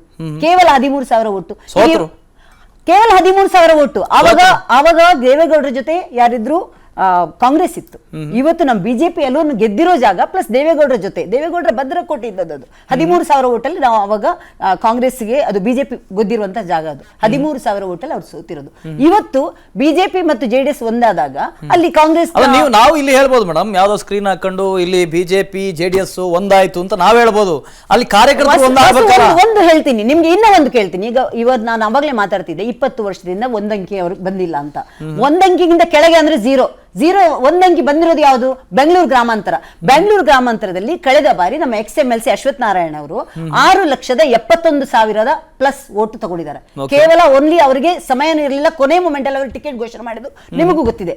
BJP alone 6,71,000 XMLC Ashwath Narayana ಅವರು ತಗೊಂಡಾಗ, ಈಗ ಜೆಡಿಎಸ್ ಜೊತೆ ಸೇರಿ ಅಲ್ಲಿ ನಾವು ನಮ್ಮ ಯಾರು ಮಂಜುನಾಥ್ ಅವರು ಡಾಕ್ಟರ್ ಅಂತಹ ಒಂದು ಕ್ಯಾಂಡಿಡೇಟ್ ಹಾಕಿ ಆ ಜಾಗ ನಾವು ಈ ಸರಿ ಬಿಟ್ಟು ಕೊಡ್ತೀವ? ನೀವು ಒಂದೊಂದು ಕ್ಷೇತ್ರದ ಎರಡು ಮಾತಾಡಿ ನೋಡಿ. ನೀವು ನೋಡಿ, ಕಳೆದ ಬಾರಿ 2019ರಲ್ಲಿ ನಾವು ದೇವೇಗೌಡರು ಕೂಡ ಕಾಂಗ್ರೆಸ್ ಜೊತೆ ಇದ್ದಾಗ, ನಾವು ವಿರೋಧ ಪಕ್ಷದಲ್ಲಿ ಇದ್ದಾಗ ಕೂಡ ನಾವು 25 ಸೀಟ್ ಬಂದಿದ್ದೀವಿ. ಇವತ್ತು ಮಿತ್ರ ಪಕ್ಷದ ಜೊತೆ ಮೈತ್ರಿ ಧರ್ಮ ಪಾಲನೆಯಿಂದ 25+3 28ಕ್ಕೆ 28 ಇದ್ರಲ್ಲಿ ಯಾವುದೇ ಸಂದೇಹ ಬೇಡ. ಓಕೆ, ಮಾರುತಿಯರ, ಈ ಮೈತ್ರಿ ನಿಜಕ್ಕೂ ಹೌದಾ ಈ ಕೆಲಸ ಆಗೋದು? ಅವ್ರು ಹೇಳೋ ರೀತಿಯಲ್ಲಿ ನಾವೊಂದು ಬೋರ್ಡ್ ಇಟ್ಕೊಂಡು ನೋಡಿ, ಇಲ್ಲಿ ಇಷ್ಟು ಮತ ಇತ್ತು, ಬಿಜೆಪಿ ಇಷ್ಟು ಮತ ಇತ್ತು, ಇದು ಎರಡು ಸೇರಿಸಿದ್ರೆ ಇಷ್ಟ ಆಗುತ್ತೆ, ಈ ತರ ವರ್ಕ್ ಆಗತ್ತಾ ಅಂತ? ಅಲ್ಲ, ಇವತ್ತು ಕಾಂತಿ ಶೆಟ್ಟರ್ ಏನ್ ಹೇಳ್ತಿದ್ದಾರೆ, 2019ರಲ್ಲಿ JDS ಕಾಂಗ್ರೆಸ್ ಅವರು ಕೂಡ ಅದನ್ನೇ ಹೇಳ್ತಿದ್ರು, ನಮ್ಮ ಕೈಗಳಷ್ಟೇ ಭದ್ರವಾಗಿದೆ ನಮ್ಮ ಇದು ಅಂತ. ಕೈಗಳು ಭದ್ರ ಆದ್ರೆ ಆಗಲ್ಲ, ಮನಸ್ಸುಗಳು ಭದ್ರ ಆಗ್ಬೇಕು. ಚುನಾವಣೆ ಮಾಡುವಂತಹ ಮನಸ್ಸುಗಳು ಭದ್ರ ಆದ್ರೆ ಮಾತ್ರನೇ ಚುನಾವಣೆ ಗೆಲ್ಲೋದಕ್ಕೆ ಆಗೋದು. ಅವತ್ತು 2019ರಲ್ಲಿ ಘಟಾನುಘಟಿ ನಾಯಕರುಗಳು ಸೋಲೋದಕ್ಕೆ ಕಾರಣ ಏನಂತ ಹೇಳಿದ್ರೆ, ಮನಸ್ಸಿನಿಂದ ಚುನಾವಣೆ ಯಾರೂ ಮಾಡಲಿಲ್ಲ. ಸಿದ್ದರಾಮಯ್ಯನೂ ಮಾಡಲಿಲ್ಲ, ಅದೇ ರೀತಿ ದೇವೇಗೌಡರು ಕುಮಾರಸ್ವಾಮಿ ಅವರು ಮಾಡಲಿಲ್ಲ. ಅಲ್ಲ, ಬಿಜೆಪಿ JDS ಅಂತಲ್ಲ, ನೀವು ವೇದಿಕೆ ಹತ್ತಿ ಕೈ ಎತ್ತೋದು ಬಹಳ ಸುಲಭ. ಕಾರ್ಯಕರ್ತರು ಬೆಳಗ್ಗೆ ಎದ್ರಲ್ಲೇ ಹೊಡೆದಾಡ್ತಿರ್ತಾರೆ ಬೂತ್ ಮಟ್ಟದಲ್ಲಿ, ಅವ್ರನ್ನ ಒಂದ್ ಮಾಡೋದಿದೆಯಲ್ಲ, ಅದು ಅವಾಗ ಪ್ರೀತಮ್ ಗೌಡ್ರದ್ದು ಇದೇ ಮಾತನ್ನ ಹೇಳಿದ್ರು. ಬಟ್ ನಾವು 28 ಲೋಕಸಭಾ ಕ್ಷೇತ್ರಗಳನ್ನ ಕಂಪೇರ್ ಮಾಡಿದ್ರೆ ರೇವಣ್ಣನ ರಾಜಕೀಯವೇ ಬೇರೆ. ರೇವಣ್ಣ ಎಲ್ಲಿ ಏನು ಸಮಸ್ಯೆ ಎಲ್ಲಿದೆಯೋ, ಎಲ್ಲಿ ಯಾವ ನೆಟ್ಟು ಲೂಸ್ ಮಾಡಬೇಕೋ, ಯಾವುದನ್ನು ಫಿಟ್ ಮಾಡಬೇಕೋ ಅದನ್ನು ಮಾಡೋದ್ರಲ್ಲಿ ಅವ ನಿಸ್ಸೀಮ, ಅದರಲ್ಲಿ ಸಕ್ಸಸ್ ಆಗ್ತಾರೆ. ಇವತ್ತು ಕೂಡ ಅದರಿಂದನೇ ಬಿಜೆಪಿಯ ಎಲ್ಲ ನಾಯಕರುಗಳನ್ನ ಭೇಟಿ ಮಾಡ್ತಾ ಇದ್ದಾರೆ. ರೇವಣ್ಣ, ದೇವೇಗೌಡರು ಹಾಸನದಲ್ಲಿ ಹಾಕುವಂತ ಎಫೆಕ್ಟು ಬೇರೆ 2 ಕ್ಷೇತ್ರದಲ್ಲಿ ಹಾಕಿದ್ರೆ ಗೆಲ್ಲೋದು ಬಹಳ ದೊಡ್ಡ ಕಷ್ಟ ಏನಾಗೋದಿಲ್ಲ. ಆದರೆ ಇವ್ರಿಗೆ ಮಂಡ್ಯದಲ್ಲಿ ಕುಟುಂಬದವರೇ ನಿಲ್ಲಬೇಕಾ ಇಲ್ಲ ಅಲ್ಲಿ ಸಾಮಾನ್ಯ ಕಾರ್ಯಕರ್ತ ನಿಲ್ಲಿಸ್ಬೇಕಾ ಪುಟ್ಟರಾಜ್ ಅವ್ರು ನಿಲ್ಲಿಸ್ಬೇಕಾ ಅನ್ನೋದೇ ಇನ್ನೂ ಗೊಂದಲದಲ್ಲಿದ್ದಾರೆ. ಸ್ಟಾರ್ ಚಂದ್ರು ಓಡ್ತಾ ಇದ್ದಾರೆ. ನೀವು ಓಡುವಂತವ್ರ ಜೊತೆ ಮುಂದೆ ಓಡ್ತಿರುವ ಕುದುರೆಗೆ ಹಿಂದೆ ಇರುವಂತಹ ಕುದುರೆನ ಪುಷ್ ಮಾಡಬೇಕೆ ಬಿಟ್ರೆ ನೀವು ಇನ್ನೂ ಇಷ್ಟು ದಿನ ಆದ್ರೂ ಟಿಕೆಟ್ ಯಾರು ಅಂತ ಅಭ್ಯರ್ಥಿ ಯಾರು ಅಂತ ಘೋಷಣೆ ಮಾಡಲಿಲ್ಲ. ಮಂಡ್ಯದಲ್ಲಿ ಇದು ಸಮಸ್ಯೆ. ಮಂಡ್ಯದಲ್ಲಿ ಕುಮಾರಸ್ವಾಮಿನೋ ನಿಖಿಲ್ ಕುಮಾರಸ್ವಾಮಿನ ಆದ್ರೆ ಈ ಬಾರಿ ಮತ್ತೊಮ್ಮೆ ಹೈ ವೋಲ್ಟೇಜ್ ಕ್ಷೇತ್ರ ಆಗುತ್ತೆ, ಅದರಲ್ಲಿ ಯಾವುದೇ ಅನುಮಾನ. ಇನ್ನು ಸುಮಲತಾ ಒಪ್ಕೊಂಡಿಲ್ಲ ನಾನು ಸಪೋರ್ಟ್ ಮಾಡ್ತೀನಿ ಇಲ್ವಾ ಅಂತ. ಇನ್ನು ಅಯ್ಯಮ್ಮ ಅಡ್ಡಗೋಡೆ ಮೇಲೆ ದೀಪ ಇಟ್ಟಂತೆ ಹೇಳಿಕೆಗಳನ್ನು ಕೊಡ್ತಿದ್ದಾರೆ. ಅಂದ್ರೆ ನನಗೆ ಟಿಕೆಟ್ ಬೇಕು ಅಂತ. ಹಾಲಿ ಸಂಸದೆ ಯಾರು ಕೂಡ ದೂರ ಸರಿಯೋದಕ್ಕೆ ಇಷ್ಟಪಡಲ್ಲ. ಅದ್ರ ಜೊತೆಗೆ ಕೇವಲ ಸುಮಲತಾ ರಾಜಕಾರಣ ಅಷ್ಟೇ ಯೋಚನೆ ಮಾಡ್ತಾ ಇಲ್ಲ. ಇದನ್ನ ಬಿಜೆಪಿ ಅವರು ಅರ್ಥ ಮಾಡ್ಕೋಬೇಕು, JDS ಅವರು ಅರ್ಥ ಮಾಡ್ಕೋಬೇಕು. ಸುಮಲತಾ ಯೋಚನೆ ಮಾಡ್ತಾ ಇರುವಂತದ್ದು ಈ ಬಾರಿ ಗೆದ್ರು ಸೋತ್ರು ಕೂಡ ಮುಂದೆ ತನ್ನ ಮಗನ ರಾಜಕೀಯ ಭವಿಷ್ಯವನ್ನ ಅಲ್ಲಿ ಭದ್ರ ಮಾಡಬೇಕಾಗಿದೆ. ಹಾಗಾಗಿ ಸುಮಲತಾ ಅಷ್ಟು ಈಸಿ ಆಗಿ ಬಿಟ್ಕೊಡ್ತಾ ಇಲ್ಲ. ಇವರು ದೆಹಲಿ ಕರೀತಾರೆ, ಏನೋ ಮಾತಾಡ್ತಾರೆ, ಕಳಿಸ್ತಾರೆ ಅಂತ ಹೇಳಿದ್ರೆ ಅಷ್ಟು ಈಸಿಯಾಗಿ ಅದು ಬಗೆಹರಿತೆ ಅಂತ ನನಗನ್ನಿಸ್ತಲ್ಲ. ಈ ಸಮಸ್ಯೆಗಳು ಮೈತ್ರಿಯಲ್ಲಿ ಇರುವಂತಹ ಈ ಸಮಸ್ಯೆಗಳು ಕಾಂಗ್ರೆಸ್ಗೆ ಪ್ಲಸ್ ಆಗ್ಬೋದು. ಅದೇ ರೀತಿ ಕಾಂಗ್ರೆಸ್ ಅಲ್ಲಿ ಏನು ಟಿಕೆಟ್ ಕಚ್ಚಾಟ ಇದೆ ಇದನ್ನ ಸರಿಯಾಗಿ ಎನ್ಕ್ಯಾಶ್ ಮಾಡ್ಕೊಂಡು ಇವರೇನು ಕೈ ಹಿಡ್ಕೊಂಡಿದಾರಲ್ಲ ಆ ಕೈ ಹಿಡ್ಕೊಳ್ಳೋದ್ರ ಜೊತೆಗೆ ಈ ಮತ ಹಾಕುವಂತ ಮನಸ್ಸುಗಳು ಒಂದಾಗಿದ್ದೆ ಆದ್ರೆ ಕಾಂತಿ ಶೆಟ್ಟಿ ಹೇಳ್ದಂತೆ ಮಿರಾಕಲ್ ಆಗ್ಬೋದು. ಇಲ್ಲ ಅಂತ ಹೇಳಿದ್ರೆ ಅವ್ರು ಹೇಳ್ತಿದಾರಲ್ಲ 20 ವರ್ಷದಿಂದ ಡಬಲ್ ಡಿಜಿಟ್ ಕಾಂಗ್ರೆಸ್ ಬಂದಿಲ್ಲ ಅಂತ. ಡಬಲ್ ಡಿಜಿಟ್ ಬಂದ್ರು ಕೂಡ ಆಶ್ಚರ್ಯ ಇಲ್ಲ. ಹಂಗಂತ ಆಡ್ ಮಾಡ್ತೀನಿ ಅವ್ರು ಹೇಳಿದಕ್ಕೆ. ಅವರು ಒಂದು ಇಡೀ ದೇಶದಲ್ಲಿ ವಾತಾವರಣ ಹೇಗಿದೆ ಅಂತ ಹೇಳಿದ್ರೆ ಇವತ್ತು ನಾವು 370 ಬಿಜೆಪಿ ಅಲೋನ್ ಅಂಡ್ NDA ಜೊತೆ 400 ಯಾಕೆ ಹೇಳ್ತಿದೀವಿ ಅಂದ್ರೆ ಸುಮ್ನೆ ನಾವು ಗಾಳಿಯಲ್ಲಿ ಹೇಳ್ತಾ ಇಲ್ಲ. 303 ತಗೊಂಡಿರುವಂತಹ ಬಿಜೆಪಿ ಇವತ್ತು ಒಂದೊಂದು ಕ್ಷೇತ್ರದ ಜೊತೆ ಬನ್ನಿ, ನಾವು ವೆಸ್ಟ್ ಬೆಂಗಾಲ್ ಬನ್ನಿ, ನಾವು 18 ಸೀಟ್ ಇದ್ದು ಇವತ್ತು 7ರಿಂದ 8 ಜಾಸ್ತಿ ಬರುತ್ತೆ ಅಂತ ನಿಮ್ಮದೇ ಎಲ್ಲ ಮಾಧ್ಯಮಗಳು ತೋರಿಸ್ತದೆ. ಬಿಹಾರ್ 8 ಸೀಟ್ ಇದೆ, 5 ಸೀಟ್ ಎಕ್ಸ್ಟ್ರಾ ಇನ್ನ ಬರುತ್ತೆ ಅಂತ ಇದೆ. ನಾವು 370 ಸುಮ್ನೆ ಹೇಳ್ತಾ ಇಲ್ಲ. ಮೋದಿ ಹವಾ ವರ್ಕೌಟ್ ಆಗ್ಬೋದು. ಇಲ್ಲಿ ಮೋದಿ ಹವಾ ಇದ್ರೂ ನಿಮ್ಮ ಸ್ಥಳೀಯ ಮಟ್ಟದಲ್ಲಿ ರಾಜಕಾರಣ ಇದೆಯಲ್ಲ ಅದು ವರ್ಕ್ ಆಗಬೇಕಲ್ಲ. ಒಂದು ಮಾತು ಇದಕ್ಕೆ ಒಂದು ಕ್ವಿಕ್ ಆಗಿ ಹೇಳ್ತೀನಿ. ನೀವು ಸ್ಥಳೀಯ ಮಟ್ಟ ಅಂತ ಹೇಳ್ತಿರಲ್ಲ, ಇದೇ ಕಾಂಗ್ರೆಸ್ನಲ್ಲಿ 2014ರಿಂದ ಇದುವರೆಗೆ ಒಂದು ರಾಜ್ಯವನ್ನು ಆಳುವಂತಹ ಮುಖ್ಯಮಂತ್ರಿಗಳು 14 ಜನ ಆಚೆ ಹೋದ್ರು. ಇಲ್ಲಿ ಏನೇ ಗಲಾಟೆ ಆದ್ರೂ ಕೂಡ ವರಿಷ್ಠರು ಅದನ್ನು ಶಮನಗೊಳಿಸ್ತಾರೆ. ಕೊನೆಗೆ ಎಲ್ಲರೂ ವರಿಷ್ಠ ಈಗ ಎಷ್ಟೇ ದಂಗೆ ಇದ್ರೂ ಕೂಡ ಯಾರು ಪಕ್ಷದ ಬಗ್ಗೆ ಮಾತಾಡ್ತಿಲ್ಲ. ಪಕ್ಷ ಅಂದ್ರೆ ನಮ್ಗೆ ತಾಯಿ ಇದ್ದಂಗೆ. ಪಕ್ಷದ ಬಗ್ಗೆ ಪ್ರತಿಯೊಬ್ಬರು ರೆಸ್ಪೆಕ್ಟ್ ಕೊಟ್ಟೇ ಕೊಡ್ತಾರೆ. ಮತ್ತೊಮ್ಮೆ ಮೋದಿ ಅಂದಾಗ ಕೈ ಜೋಡಿಸ್ತಾರೆ. ಮುನೀರ್ ಅವರೇ, ಒಂದು ಕಡೆ ಹಿಂದುತ್ವದ ಅಲೆ ಇದೆ, ಮೋದಿ ಅಲೆ ಇದೆ ಅಂತ ಬಹಳ ವಿಶ್ವಾಸದಲ್ಲಿದ್ದಾರೆ. ಅದರ ಜೊತೆಗೆ JDS ನ ಜೊತೆ ನಾವು ಅಲಯನ್ಸ್ ಮಾಡ್ಕೊಂಡಿದೀವಿ, ಅವ್ರ ಓಟ್ ನಮ್ಗೆ ಸಾರಾ ಸಗಡಾಗಿ ಬಂದೇ ಬಿಡುತ್ತೆ ಅಂತ ತುಂಬಾ ವಿಶ್ವಾಸ. ಯಾರೆಲ್ಲ ಅಂಕಿಅಂಶನ ಸ್ಟಡಿ ಮಾಡಿರ್ತಾರೆ ಅವ್ರು ಅದನ್ನ ಒಪ್ಕೊಳಕ್ ಸಾಧ್ಯನೇ ಇಲ್ಲ. ಯಾಕಂದ್ರೆ ಅವ್ರ ಕಣ್ಮುಂದೆನೇ ಒಂದು ಉದಾಹರಣೆ ಇದೆ. ಮತ್ತೆ ನೀವು ಹೇಳಿದ್ರೆ ಹಿಂದುತ್ವ ಬಹುಶಃ 2023ಕ್ಕೆ ಏನ್ ಕರ್ನಾಟಕದಲ್ಲಿ ಚುನಾವಣೆ ನಡೀತು, ಈ ಬಿಜೆಪಿ 2022 ಡಿಸೆಂಬರ್ ಇಂದ ಆರಂಭಿಸಿ 23 ಚುನಾವಣೆ ತನಕ ಹಿಂದುತ್ವದ ಮೇಲೆ ಡೈಲಿ ಒಂದೊಂದು ಇಶ್ಯೂನ ರೈಸ್ ಮಾಡ್ತಾ ಇತ್ತು. ಬೆಳಿಗ್ಗೆ ಎದ್ದು ಟಿವಿ ಆನ್ ಮಾಡಿದ್ರೆ ಹಿಂದುತ್ವ, ಹಿಂದೂ ಮುಸ್ಲಿಂ ಇಷ್ಟೇ ಆಗಿತ್ತು. ಆದ್ರೆ ರಿಸಲ್ಟ್ ಏನ್ ಬಂತು? ಕರ್ನಾಟಕದಲ್ಲಿ ಜಾತ್ಯತೀತ ಮನಸ್ಸುಗಳಿಗೆ ಹೌದು ನಿಜವಾಗ್ಲೂ ಅವರವರ ಧರ್ಮಕ್ಕೆ ಅನ್ಯಾಯ ಆದಾಗ ಅದನ್ನ ಪ್ರಶ್ನೆ ಕೇಳಬಹುದು. ಆದ್ರೆ ಅದು ರಾಜಕೀಯ ಅಜೆಂಡಾ ಅನ್ನೋದು ಯಾವಾಗ ಜನರಿಗೆ ಅರ್ಥ ಆಗುತ್ತೋ ಇದು ರಾಜಕೀಯ ಬಿಟ್ಟ ಬೇರೆ ಏನೂ ಇಲ್ಲ. ನೀವು ಈಗಲೇ ನೋಡ್ಬೋದು ಬಿಜೆಪಿ 25 ಸಂಸದರು ನಿಮ್ಮ ಸಾಧನೆ ಏನು ಅಂತ ಕೇಳಿ. ಎಲ್ಲಿ ಹಿಂದೂ ಮುಸ್ಲಿಂ ಇತ್ತು ಅಲ್ಲಿ ಹೋಗಿ ನಾ ಪ್ರತಿಭಟನೆ ಮಾಡಿದ್ದೇನೆ, ನಾ ಪ್ರೊಟೆಸ್ಟ್ ಮಾಡಿದ್ದೇನೆ. ಇಷ್ಟಕ್ಕೆ ಬೇರೆ ಯಾವುದು ಸಹ ಒಬ್ಬ ಸಂಸದರು ಮಾಡಿದ್ದನ್ನ ಅವ್ರು ತೋರಿಸ್ಬೇಕು, ಸಾಧ್ಯನೇ ಇಲ್ಲ. ಎರಡನೇದಾಗಿ ಬರ್ತೀನಿ, ನಿಮ್ಗೆ ಇವ್ರ ಅಲಯನ್ಸ್ ಇಂದ ಅದ್ಭುತವಾದ ಜಾದು ಆಗತ್ತೆ ಅಂದ್ರೆ ನಿಮ್ಗೆ ನಾನು ಹೇಳ್ತಾ ಇದ್ದೀನಿ ಕೇಳಿಸ್ಕೊಳ್ಳಿ. JDSಗೆ ಅವರ ವೋಟ್ ಬ್ಯಾಂಕ್ ಎಲ್ಲಿ ಶಿಫ್ಟ್ ಆಗ್ತಾ ಇದೆ ಅನ್ನೋದು ಅವರಿಗೆ ಅರಿವಿರಬೇಕಾಗಿತ್ತು.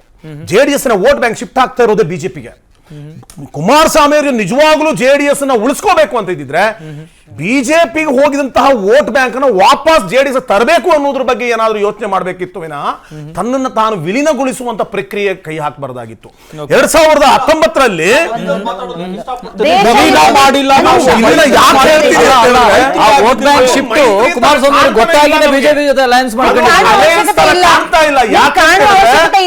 ಅವರು ದೇವೇಗೌಡ್ರೆ ಹೇಳಿದ್ರು ಕೇಸರಿ ಸಾಲ ಹಾಕೊಂಡಿದ್ದು ತಪ್ಪು ಅಂತ. ಇವರು ಲೆಟರ್ ಹೆಡ್ ಅಲ್ಲಿ ಬಿಜೆಪಿಯ ಲೆಟರ್ ಹೆಡ್ ಗೆ ಕುಮಾರಸ್ವಾಮಿ ಅವರು ಸೈನ್ ಹಾಕುದು ಕಾರಣಕ್ಕೆ ವಿಲೀನ ಅಂತ ಹೇಳ್ತಾರೆ. 2018-19 ಚುನಾವಣೆಯಲ್ಲಿ ಕಾಂಗ್ರೆಸ್ 36.6, JDS 30 ಮೈಸೂರು ಪಾರ್ಲಿಮೆಂಟ್ ಅಲ್ಲಿ. ಅಂದ್ರೆ 66-67% ನಮ್ಗೆ ಬರಬೇಕಾಗಿತ್ತು. ಆದ್ರೆ ನಮಗ್ ಬಂದಿದ್ದು ಕೇವಲ 41%. ಬಿಜೆಪಿ 21% ತಗೊಂಡಿತ್ತು ಅಸೆಂಬ್ಲಿಯಲ್ಲಿ. ಪಾರ್ಲಿಮೆಂಟ್ ಅಲ್ಲಿ 52%. ಅಂದ್ರೆ JDS ನಾವ್ ಹೇಳ್ಬೋದಾ JDS ನಮ್ಗೆ ದ್ರೋಹ ಮಾಡಿದೆ.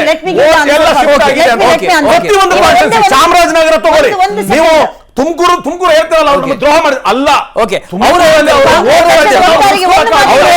ಹಳೆ ಮೈಸೂರು ಭಾಗದಲ್ಲಿ ಜೆಡಿಎಸ್ ನ ಓಟು ಬಿಜೆಪಿಗೆ ಶಿಫ್ಟ್ ಆಗಿದೆ. ಅವರ ಮಾತಿಗೆ 1 ಸೆಕೆಂಡ್ ಉತ್ತರ ಕೊಡ್ಬೇಕು.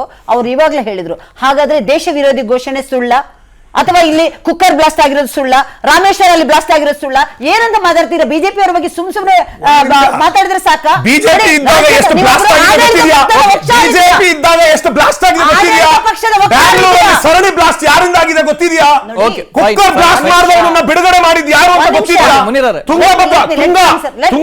ತುಂಗಾ ನದಿ ತೀರದಲ್ಲಿ ಬಾಂಬ್ ಎಕ್ಸ್ಪ್ಲೋಷನ್ ಟ್ರಯಲ್ ಮಾಡಿದಾಗ ನಿಮ್ಮ ಸರ್ಕಾರ ಅವ್ರನ್ನ ಬಿಡುಗಡೆ ಹೇಗೆ ಮಾಡಿದೆ? ತಾಲಿಬಾನ್ ಘೋಷಣೆ ಕೂಗಿದ ಶಾರಿಕ್ ಆತನನ್ನ ಬಿಡುಗಡೆ ಮಾಡಿ 25 ಸಂಸದರು ಏನ್ ಮಾಡಿದಾರೆ ಅಂದ್ರೆ ಈ ತರ ಮಾತಾಡಿದ್ರಿ. ಇದು ಘೋರವಾದ ನೀವು ವಾಪಸ್ ತಗೊಳ್ಳಿ. 100 ಹೇಳ್ತೀನಿ, ಉದಾಹರಣೆಗಳ ಸಮೇತ ಕೊಡ್ತೀನಿ.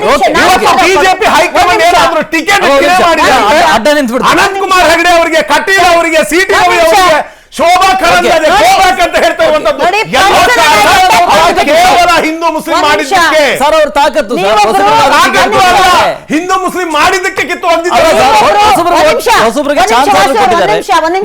ನೋಡಿ. ಇವರು ಈ ಕಾಂಗ್ರೆಸ್ನವರ ಚಾಳಿ ಏನಂದ್ರೆ, ನಾವೇನಾದ್ರೂ ಗವರ್ಮೆಂಟ್ ಬಗ್ಗೆ ಹೋಗಿ ಪ್ರೊಟೆಸ್ಟ್ ಮಾಡಕ್ ಹೋದ್ರೆ ಅಲ್ಲಿ ಪೊಲೀಸರ ಕರ್ಕೊಂಡು ಹತ್ತಿಕ್ತಾರೆ. ಇಲ್ಲಿ ಕಾರಲ್ಲಿ ಕುತ್ಕೊಂಡ್ರೆ ಇಲ್ಲಿ ಮಾತಾಡೋಕೆ ಅವಕಾಶ ಕೊಡ್ತಾ ಇಲ್ಲ. ಒಂದು ಮಾತು ನೀವು ಯಾವತ್ತಿದ್ರು ನೀವು ಈ ತರ ಎಲ್ಲ ಬ್ಲೇಮ್ ಗೇಮ್ ಮಾಡ್ತಿರಲ್ಲ ಸರ್, ಅಂಕಿ ಅಂಶ ಅಂತ ಹೇಳ್ತಿರಲ್ಲ.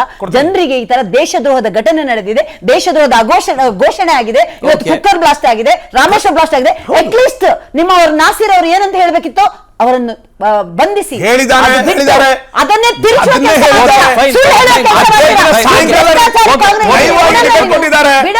ನಿಮಗೆ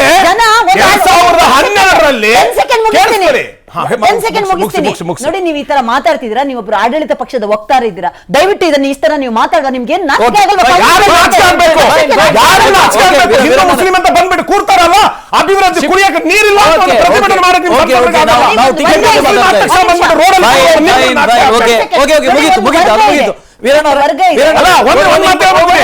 ಅವರಿಗೆ 2012ರಲ್ಲಿ ಸರ್ಕಾರ ಸಿಂದಗಿಯಲ್ಲಿ ಪಾಕಿಸ್ತಾನದ ಬಾವುಟ ಹಾರಿಸೋದಲ್ಲ ಏನ್ರಿ ಮಾಡಿದ್ರೆ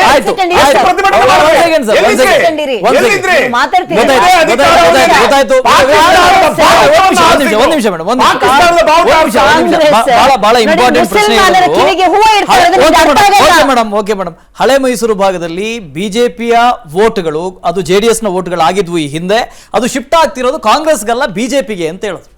ಮತ್ತೆ ಯಾಕೆ ಮೈತ್ರಿ ಮಾಡ್ಕೊಂಡ್ರಿ ಇವರು ಅಂತ ಅವರು. ಅಲ್ಲ, ಕಳೆದ ಬಾರಿ ನಮ್ಮ ರಾಜ್ಯದ ಜನತೆಗೆ ಗೊತ್ತಿದೆ ಎಲ್ಲಿ ನಾವು ಎರಡು ಪಕ್ಷ ಎಡವಿದೆ ಅಂತ ಹೇಳಿ.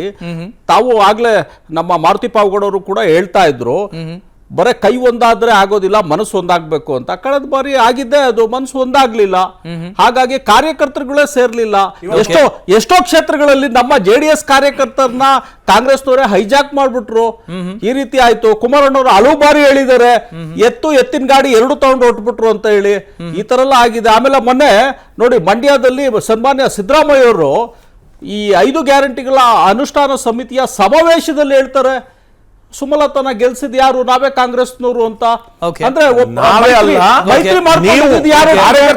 ಒಟ್ಟಿಗೆ ಮೈತ್ರಿ ಮಾಡ್ಕೊಂಡಿದ್ರು, ಹಾಕಿದ್ದು ಯಾರಿಗೆ ಈ ರೀತಿ. ಈಗ ಮೈತ್ರಿ ಆಗಿ ಚುನಾವಣೆ ಆಗಿ ಫಲಿತಾಂಶ ಬಂದಾಗ ಮತ್ತೆ ಇದೇ ಮಾತುಗಳನ್ನು ಕೇಳೋದಕ್ಕೆ ಸಿಗುತ್ತೆ. ಇಲ್ಲ, ಖಂಡಿತ ಅಲ್ಲ. ರಾಜ್ಯದಲ್ಲಿ ಕಾಂಗ್ರೆಸ್ ರಾಷ್ಟ್ರೀಯ ಪಕ್ಷಗಳ ಸಂಘ ಕಟ್ಟಿದ್ರೆ ಯಾವುದೇ ಪ್ರಾದೇಶಿಕ ಪಕ್ಷವೂ ಕೂಡ ಉದ್ಧಾರ ಆಗೋದಿಲ್ಲ. ಇದು ಫಸ್ಟ್ ಪಾಯಿಂಟ್. ಆದರೆ ನಾವು ಉದ್ಧಾರ ಆಗ್ಬೇಕನ್ನುವಂಥದ್ದು ಒಂದು ಪ್ರಾದೇಶಿಕ ಪಕ್ಷಕ್ಕೆ ಇರಬೇಕು. ಅದು ದೇವೇಗೌಡರಿಗೂ ಇರಬೇಕು, ಕುಮಾರಸ್ವಾಮಿಗೆ ಇರಬೇಕು, ಅವ್ರ ಕಾರ್ಯಕರ್ತರಿಗೂ ಕೂಡ ಇರಬೇಕು. ನೀವು 28 ಲೋಕಸಭಾ ಕ್ಷೇತ್ರಗಳಿದ್ದಾವೆ, ಕೇವಲ 2-3 ಕ್ಷೇತ್ರಗಳಿಗೆ ಒಂದು ಪ್ರಾದೇಶಿಕ ಪಕ್ಷ ಸೀಮಿತ ಆಗೋದಾದರೆ ಮುಂದೆ ಅಷ್ಟು ಉಳಿದ ಕ್ಷೇತ್ರಗಳ ನಿಮ್ಮ ಕಾರ್ಯಕರ್ತರ ಪರಿಸ್ಥಿತಿ ಏನು? ಇವತ್ತು ನೀವು BJP ಅವ್ರ ಜೊತೆ ಇರ್ಬೋದು, ಈ ಹಿಂದೆ ಕಾಂಗ್ರೆಸ್ ಅವ್ರ ಜೊತೆ ಹೋದ್ರಿ ಅಂದರೆ ಪ್ರತಿ ಚುನಾವಣೆಯಲ್ಲೂ ಕೂಡ ಆ ಕಾರ್ಯಕರ್ತ ಬೇರೆ ಪಕ್ಷದ ಬಾವುಟವನ್ನು ಇಟ್ಕೋಬೇಕಾ, ಬೇರೆ ಪಕ್ಷದ ಶಾಲವನ್ನು ತನ್ನ ಭುಜದ ಮೇಲೆ ಹಾಕೊಳ್ಬೇಕಾ? ಇದು ನನಗನ್ಸುತ್ತೆ ಆ ಕಾರ್ಯಕರ್ತನಿಗೆ ಇದು ಗೌರವ ಅಂತ ನನಗೆ ಅನ್ಸಲ್ಲ. ಒಂದು ಪಾರ್ಟಿ ಉಳಿಬೇಕಲ್ವ ಸರ್? ಪಾರ್ಟಿ ಉಳಿದ್ರೆ ತಾನೇ ಕಾರ್ಯಕರ್ತ. ಇನ್ನೆಲ್ಲಿಂದ ಕಾರ್ಯಕರ್ತ ಅಂತ ಅವರಿದ್ದಾರೆ ಅಲ್ಲ. ಅದಕ್ಕೆ ಈಗ 2018ರಲ್ಲಿ 19ರಲ್ಲಿ ಸಮ್ಮಿಶ್ರ ಸರ್ಕಾರ ಇದೆ ಅನ್ನೋ ಕಾರಣಕ್ಕೋಸ್ಕರ ನೀವು ಕಾಂಗ್ರೆಸ್ ಜೊತೆ ಹೋದ್ರಿ. 2019ರಲ್ಲಿ ಏನಾಯಿತು, ನಿಮ್ಮದೇ ಹಳೆ ಮೈಸೂರು ಭಾಗದಲ್ಲಿದ್ದಂತಹ ನಿಮ್ಮ ಓಟುಗಳೆಲ್ಲ ಯಾರಿಗೆ ಶಿಫ್ಟ್ ಆದವು? BJP ಅವ್ರಿಗೆ ಶಿಫ್ಟ್ ಆದವು. ಅಂದರೆ ನಿಮ್ಗೆ ಅದು ದಿನೇ ದಿನೇ ನಿಮ್ಮ ಶಕ್ತಿ ಕುಗ್ತಾ ಹೋಯ್ತು, BJP ಅವ್ರ ಶಕ್ತಿ ಜಾಸ್ತಿ ಆಯ್ತಾ ಹೋಯ್ತು. ಅದು 2023ರಲ್ಲಿ ಏನಾಯ್ತು, ವಿಧಾನಸಭಾ ಚುನಾವಣೆಯಲ್ಲಿ DK ಶಿವಕುಮಾರ್ ಪ್ಲೇ ಕಾರ್ಡ್ ಶುರು ಮಾಡಿದ್ರು ಹಳೆ ಮೈಸೂರು ಭಾಗದಲ್ಲಿ, ನಾನು ಗೆದ್ರೆ ನಾನು ಸಿಎಂ ಅಂತ. ಅಂದ್ರೆ ಅಲ್ಪ ಸ್ವಲ್ಪ ಇದ್ದಂತಹ ನಿಮ್ಮ ಮತಗಳು ಕೂಡ ಮತ್ತೆ ಕಾಂಗ್ರೆಸ್ ಕಡೆ ಹೋಗೋದಕ್ಕೆ ಶುರುವಾಯಿತು. ಈಗ ನೀವೇನ್ ಮಾಡ್ಬೇಕಾಗಿತ್ತು, ಈಗ ಹೆಂಗೋ 2023 ವಿಧಾನಸಭಾ ಚುನಾವಣೆಯಲ್ಲಿ ಸೋತಿದ್ದೀರಾ, ನಿಮ್ಮಿಂದ ಡಿಸ್ಟರ್ಬ್ ಆಗಿರುವಂತಹ ಓಟುಗಳನ್ನ ಮತ್ತೆ ಕೆಲಸ ಆಗ್ಬೇಕಾಗ, ಅದು ಬಿಜೆಪಿಗೆ ಹೋಗಿರುವಂತನ್ನ ತರಬೇಕಾಗಿತ್ತು, ಕಾಂಗ್ರೆಸ್ ಹೋಗಿರುವಂತಹ ಮತಗಳನ್ನು ಕೂಡ ತರಬೇಕಾಗಿತ್ತು. ಹಾಗಾಗಿ ಈ ವಿಚಾರದಲ್ಲಿ JDS ಎಡವಿದೆ, ಅದರಲ್ಲಿ ಎರಡು ಮಾತಿಲ್ಲ. ಆದ್ರೆ ಮುನೀರ್ ಅವರು ಒಂದು ಮಾತು ಹೇಳಿದ್ರು, ಈ ಬಾರಿ ಚುನಾವಣೆ ನಡೀತಾ ಇರುವಂತದ್ದು ನೀವು ಭಾವನೆಗಳ ಮೇಲೆ ಅದ್ಮೇಲೆ ಇದ್ಮೇಲೆ ಅಂತ. ಇವತ್ತಿಂದ ಅಲ್ಲ, ಇದು ಲೋಕಸಭಾ ಚುನಾವಣೆ ನಡೀತಾ ಇರುವಂತದ್ದು ನಮ್ಮ ರಾಜ್ಯದಲ್ಲಿ 99ರಲ್ಲಿ ಬಿಟ್ರೆ ನೀವು ಗೆದ್ದಿರೋದು ಸಿಂಗಲ್ ಡಿಜಿಟ್ ಅಲ್ಲೇ. ನಾನು ಅವ್ರನ್ನ ಅಪಮಾನ ಮಾಡ್ತಿಲ್ಲ, ಅಗೌರವದಿಂದ ಹೇಳ್ತಿಲ್ಲ. ಅಂದ್ರೆ ಯಾವತ್ತೂ ಕೂಡ ಲೋಕಸಭಾ ಚುನಾವಣೆ ನಡೆಯುವಂಥದ್ದು ರಾಷ್ಟ್ರೀಯ ವಿಚಾರಗಳ ಮೇಲೆನೆ, ರಾಷ್ಟ್ರೀಯ ವಿಚಾರಗಳು, ರಾಷ್ಟ್ರೀಯ ಭದ್ರತೆ ವಿಚಾರಗಳು. ಹಾಗಾಗಿ ಬಿಜೆಪಿಗೆ ನೀವು ಅಡ್ವಾಂಟೇಜ್ ಮಾಡ್ಕೊಡ್ತಾ ಇದ್ದೀರಾ. ನೀವು ಯಾವುದೋ ಒಂದು ಸಮುದಾಯದ ಪರ ಇರಬಾರ್ದು ಅಂತ ನಾನು ಹೇಳ್ತಿಲ್ಲ, ಸಮುದಾಯ ಪರ ಇರಿ, ಆದ್ರೆ ಅತಿ ಹೆಚ್ಚು ಓಲೈಕೆ ಮಾಡೋಕೆ ಹೋದಾಗ ಅದರ ನೇರ ಪರಿಣಾಮ ನಿಮ್ಗೆ ಆಗಿದೆ. ಆ ಎಚ್ಚರಿಕೆ ನೀವು ಇರಿ ಅಂತ ಹೇಳಿದ ರೀತಿಯಲ್ಲೇ 9 ಮ್ಯಾಕ್ಸ್ 99ರ ನಂತರದಲ್ಲಿ ಈಗ ನಾವು 18 ಅಂತ ಹೇಳ್ತಿದ್ದೀರಿ. ಯಾವ್ದನ್ನ ಇಟ್ಕೊಂಡು ಹೇಳ್ತಾ ಇದ್ರಿ? ಆಯ್ತಪ್ಪ ಗ್ಯಾರಂಟಿ ಕೊಟ್ವಿ, ಈ ಗ್ಯಾರಂಟಿಯಿಂದಲೇ ನಮಗೆ ಓಟ್ ಬರುತ್ತೆ ಅಂತ ಇದೆಯಲ್ಲ. ಎರಡಿದೆ. ಒಂದು, ಈ 10 ವರ್ಷದಲ್ಲಿ ಬರೇ ಭಾಷಣವನ್ನ ಕೇಳಿದ್ದು ಸುಳ್ಳು ಅಂತ ನಾನು ಮೊದಲು ಅವರು ಹೇಳಿದ್ರು, ನೀವು ಬೂತ್ ಗೆಲ್ಲಿ ಅಂತ. ಎಸ್, ನಾವು ಇವರ ವೈಫಲ್ಯವನ್ನ ಬೂತ್ ಮಟ್ಟದಲ್ಲಿ ಹೇಳಲಿಲ್ಲ, ಅವ್ರು ಚೆನ್ನಾಗಿ ಮನೆಗೆ ಹೋಗಿ ಸುಳ್ಳು ಹೇಳುವ ವ್ಯವಸ್ಥೆಯನ್ನು ಅವ್ರು ವ್ಯವಸ್ಥೆ ಮಾಡ್ಕೊಂಡಿದ್ದಾರೆ. ಅದು ಈ ಸರಿ ಎಕ್ಸ್ಪೋಸ್ ಆಗತ್ತೆ ಅಂತ ಹೇಳುವಂಥದ್ದು, ಆ ವ್ಯವಸ್ಥೆಯನ್ನ ಮಾಡಿದೀವಿ. ಅಂದ್ರೆ ನೀವು ಮಾಡಿದ ಎಲ್ಲದೂ ಬೊಗಳನೆ, ಎಲ್ಲದೂ ಸುಳ್ಳೆ.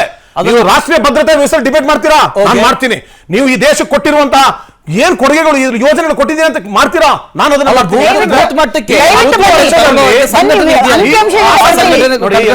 ಮೊನ್ನೆ ನಡೆದ ಚುನಾವಣೆಯಲ್ಲಿ ಸುಮ್ಮನೆ ಗೆಲ್ಲಿಲ್ಲ, ನಾವು ಬೂತ್ ಮಟ್ಟದ ಸಂಘಟನೆಯಿಂದಲೇ ಗೆದ್ದಿರೋದು. ಅದು DK ಶಿವಕುಮಾರ್ ಅಂತ ಅವರು ಅಧ್ಯಕ್ಷರಾದ ಮೇಲೆ ನಾವು ಬೂತ್ ನ ಗಟ್ಟಿಯಾಗಿ ಮಾಡ್ಕೊಂಡಿದೀವಿ. ಅಲ್ಲಿ ಜನರಿಗೆ ಏನ್ ತಲುಪಿಸಬೇಕಾಗಿದೆ, ಅದ್ರ ಜೊತೆಲಿ ಗ್ಯಾರಂಟಿ. ಈ ಬರಗಾಲದಲ್ಲಿ ಈ ಗ್ಯಾರಂಟಿ ಇಲ್ಲದೆ ಹೋಗಿದ್ರೆ ಏನ್ ಆಗ್ತಿತ್ತು ಜನರ ಪರಿಸ್ಥಿತಿ ಅನ್ನೋದು ಜನರಿಗೆ ಬರೀ ಭ್ರಮೆ. ಒಂದೇ ಒಂದು ಕಿಲೋಮೀಟರ್ ರಸ್ತೆ ಅಭಿವೃದ್ಧಿ ಇಲ್ಲ, ಬರೀ ಗ್ಯಾರಂಟಿ ಭ್ರಮೆ ಹೇಳ್ತಿದ್ದೀನಿ ಕೇಳಿ. ಇವತ್ತು ಇಡೀ ರಾಷ್ಟ್ರ, ಇಡೀ ದೇಶ ನೋಡ್ತಾ ಇದೆ ನೀವೇನ್ ಮಾಡ್ತಿದ್ದೀರಾ ಅನ್ನೋದು. ಮತ್ತೊಮ್ಮೆ ಹೇಳ್ತೀನಿ, ಪ್ರಜಾಪ್ರಭುತ್ವದಲ್ಲಿ ನಿಜವಾಗ್ಲೂ ಭಾರತವನ್ನು ಪ್ರೀತಿಸುವಂತ ನಮಗೆ ವಿರೋಧ ಪಕ್ಷ ಬೇಕು, ಈ ಮಣ್ಣಿನ ಸಂಸ್ಕೃತಿಯನ್ನು ಪ್ರೀತಿಸುವಂತ ಬೇಕು. ಈ ತರ ಈ ನೆಲದಲ್ಲಿ ಹುಟ್ಟಿರುವ ಪ್ರತಿಯೊಬ್ಬರಿಗೂ ಈ ದೇಶದ ಮೇಲೆ ಪ್ರೀತಿ ಇರುತ್ತೆ. ಆದರೆ ಈ ದೇಶ ಪ್ರೇಮ ಮೋದಿ ಅವರು ಮಾಡಿದ ಕೆಲಸ, ಮುಸಲ್ಮಾನರನ್ನು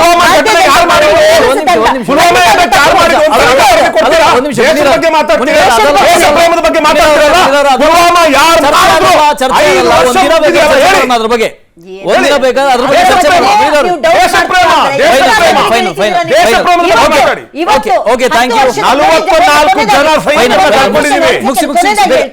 ನೋಡಿ. ನಾವು 10 ವರ್ಷ 2014 ಮೊದಲು ಅವ್ರು 10 ವರ್ಷದಲ್ಲಿ ಮಾಡಿರುವಂತಹ ಜನಪರ ಕಾರ್ಯಕ್ರಮಗಳನ್ನು ಅಲ್ಲಿ ಲಾಭಾರ್ಥಿಗಳ ಜೊತೆ ನಾವು ಸಮಾವೇಶ ಮಾಡ್ತೀವಿ. ಈ 10 ತಿಂಗಳ ಏನೇನು ಕಾಂಗ್ರೆಸ್ ವೈಫಲ್ಯಗಳನ್ನು ಜನರಿಗೆ ನಾವು ತಿಳಿಸ್ತೀವಿ, ಮನೆಗೆ ಹೋಗಿ ತಿಳಿಸ್ತೀವಿ.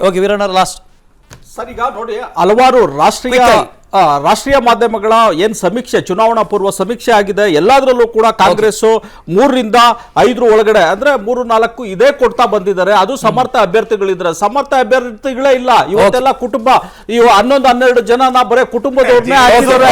10-12 ಜನ ಸಚಿವರು ಮುಂದೆ ಬರಲಿಲ್ಲ. ಎಲ್ರಿಗೂ ಥ್ಯಾಂಕ್ ಯು. ಇನ್ನೇನು ಎರಡೂ ಪಕ್ಷಗಳು ಅಥವಾ 3 ಪಕ್ಷಗಳು ಅವರವರ ಅಭ್ಯರ್ಥಿಗಳು ಯಾರು ಅಂತ ತಿಳಿಸಿದ ನಂತರ ಈ ಎಲ್ಲ ಚರ್ಚೆಗಳಿಗೆ ಒಂದು ಫುಲ್ ಸ್ಟಾಪ್ ಬೀಳುತ್ತೆ. ಅಲ್ಲಿವರೆಗೂ ಈ ತರದ ಚರ್ಚೆಗಳು ಆಗ್ತಾನೆ ಇರುತ್ತೆ. ಇದು ಇವತ್ತಿನ ವ್ಯೂ ಪಾಯಿಂಟ್. ನಾಳೆ ಮತ್ತೊಮ್ಮೆ ಜಾಯ್ನ್ ಆಗ್ತೀನಿ ನಿಮ್ಮ ಜೊತೆ. ಅನುಕ್ಷಣದ ಸುದ್ದಿಗಾಗಿ ನೋಡ್ತಾ ಇರಿ ವಿಸ್ತಾರ ನ್ಯೂಸ್. ಇದು ನಿಖರ ಜನಪರ.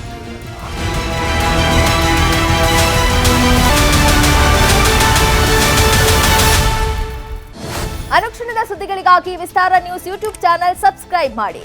ಹೊಸ ಸುದ್ದಿಗಳ ನೋಟಿಫಿಕೇಶನ್ಗಾಗಿ ಬೆಲ್ ಐಕಾನ್ ಕ್ಲಿಕ್ ಮಾಡಿ. ಲೇಟೆಸ್ಟ್ ಅಪ್ಡೇಟ್ಸ್ಗಾಗಿ www.vistaranews.com ವೆಬ್ಸೈಟ್ಗೆ ವಿಸಿಟ್ ಮಾಡಿ. ಅಂಗೈಯಲ್ಲೇ ಜಗತ್ತಿನ ಸುದ್ದಿ ತಿಳಿಯಲು ವಿಸ್ತಾರ ನ್ಯೂಸ್ ಕನ್ನಡ ಆಪ್ ಡೌನ್ಲೋಡ್ ಮಾಡಿ.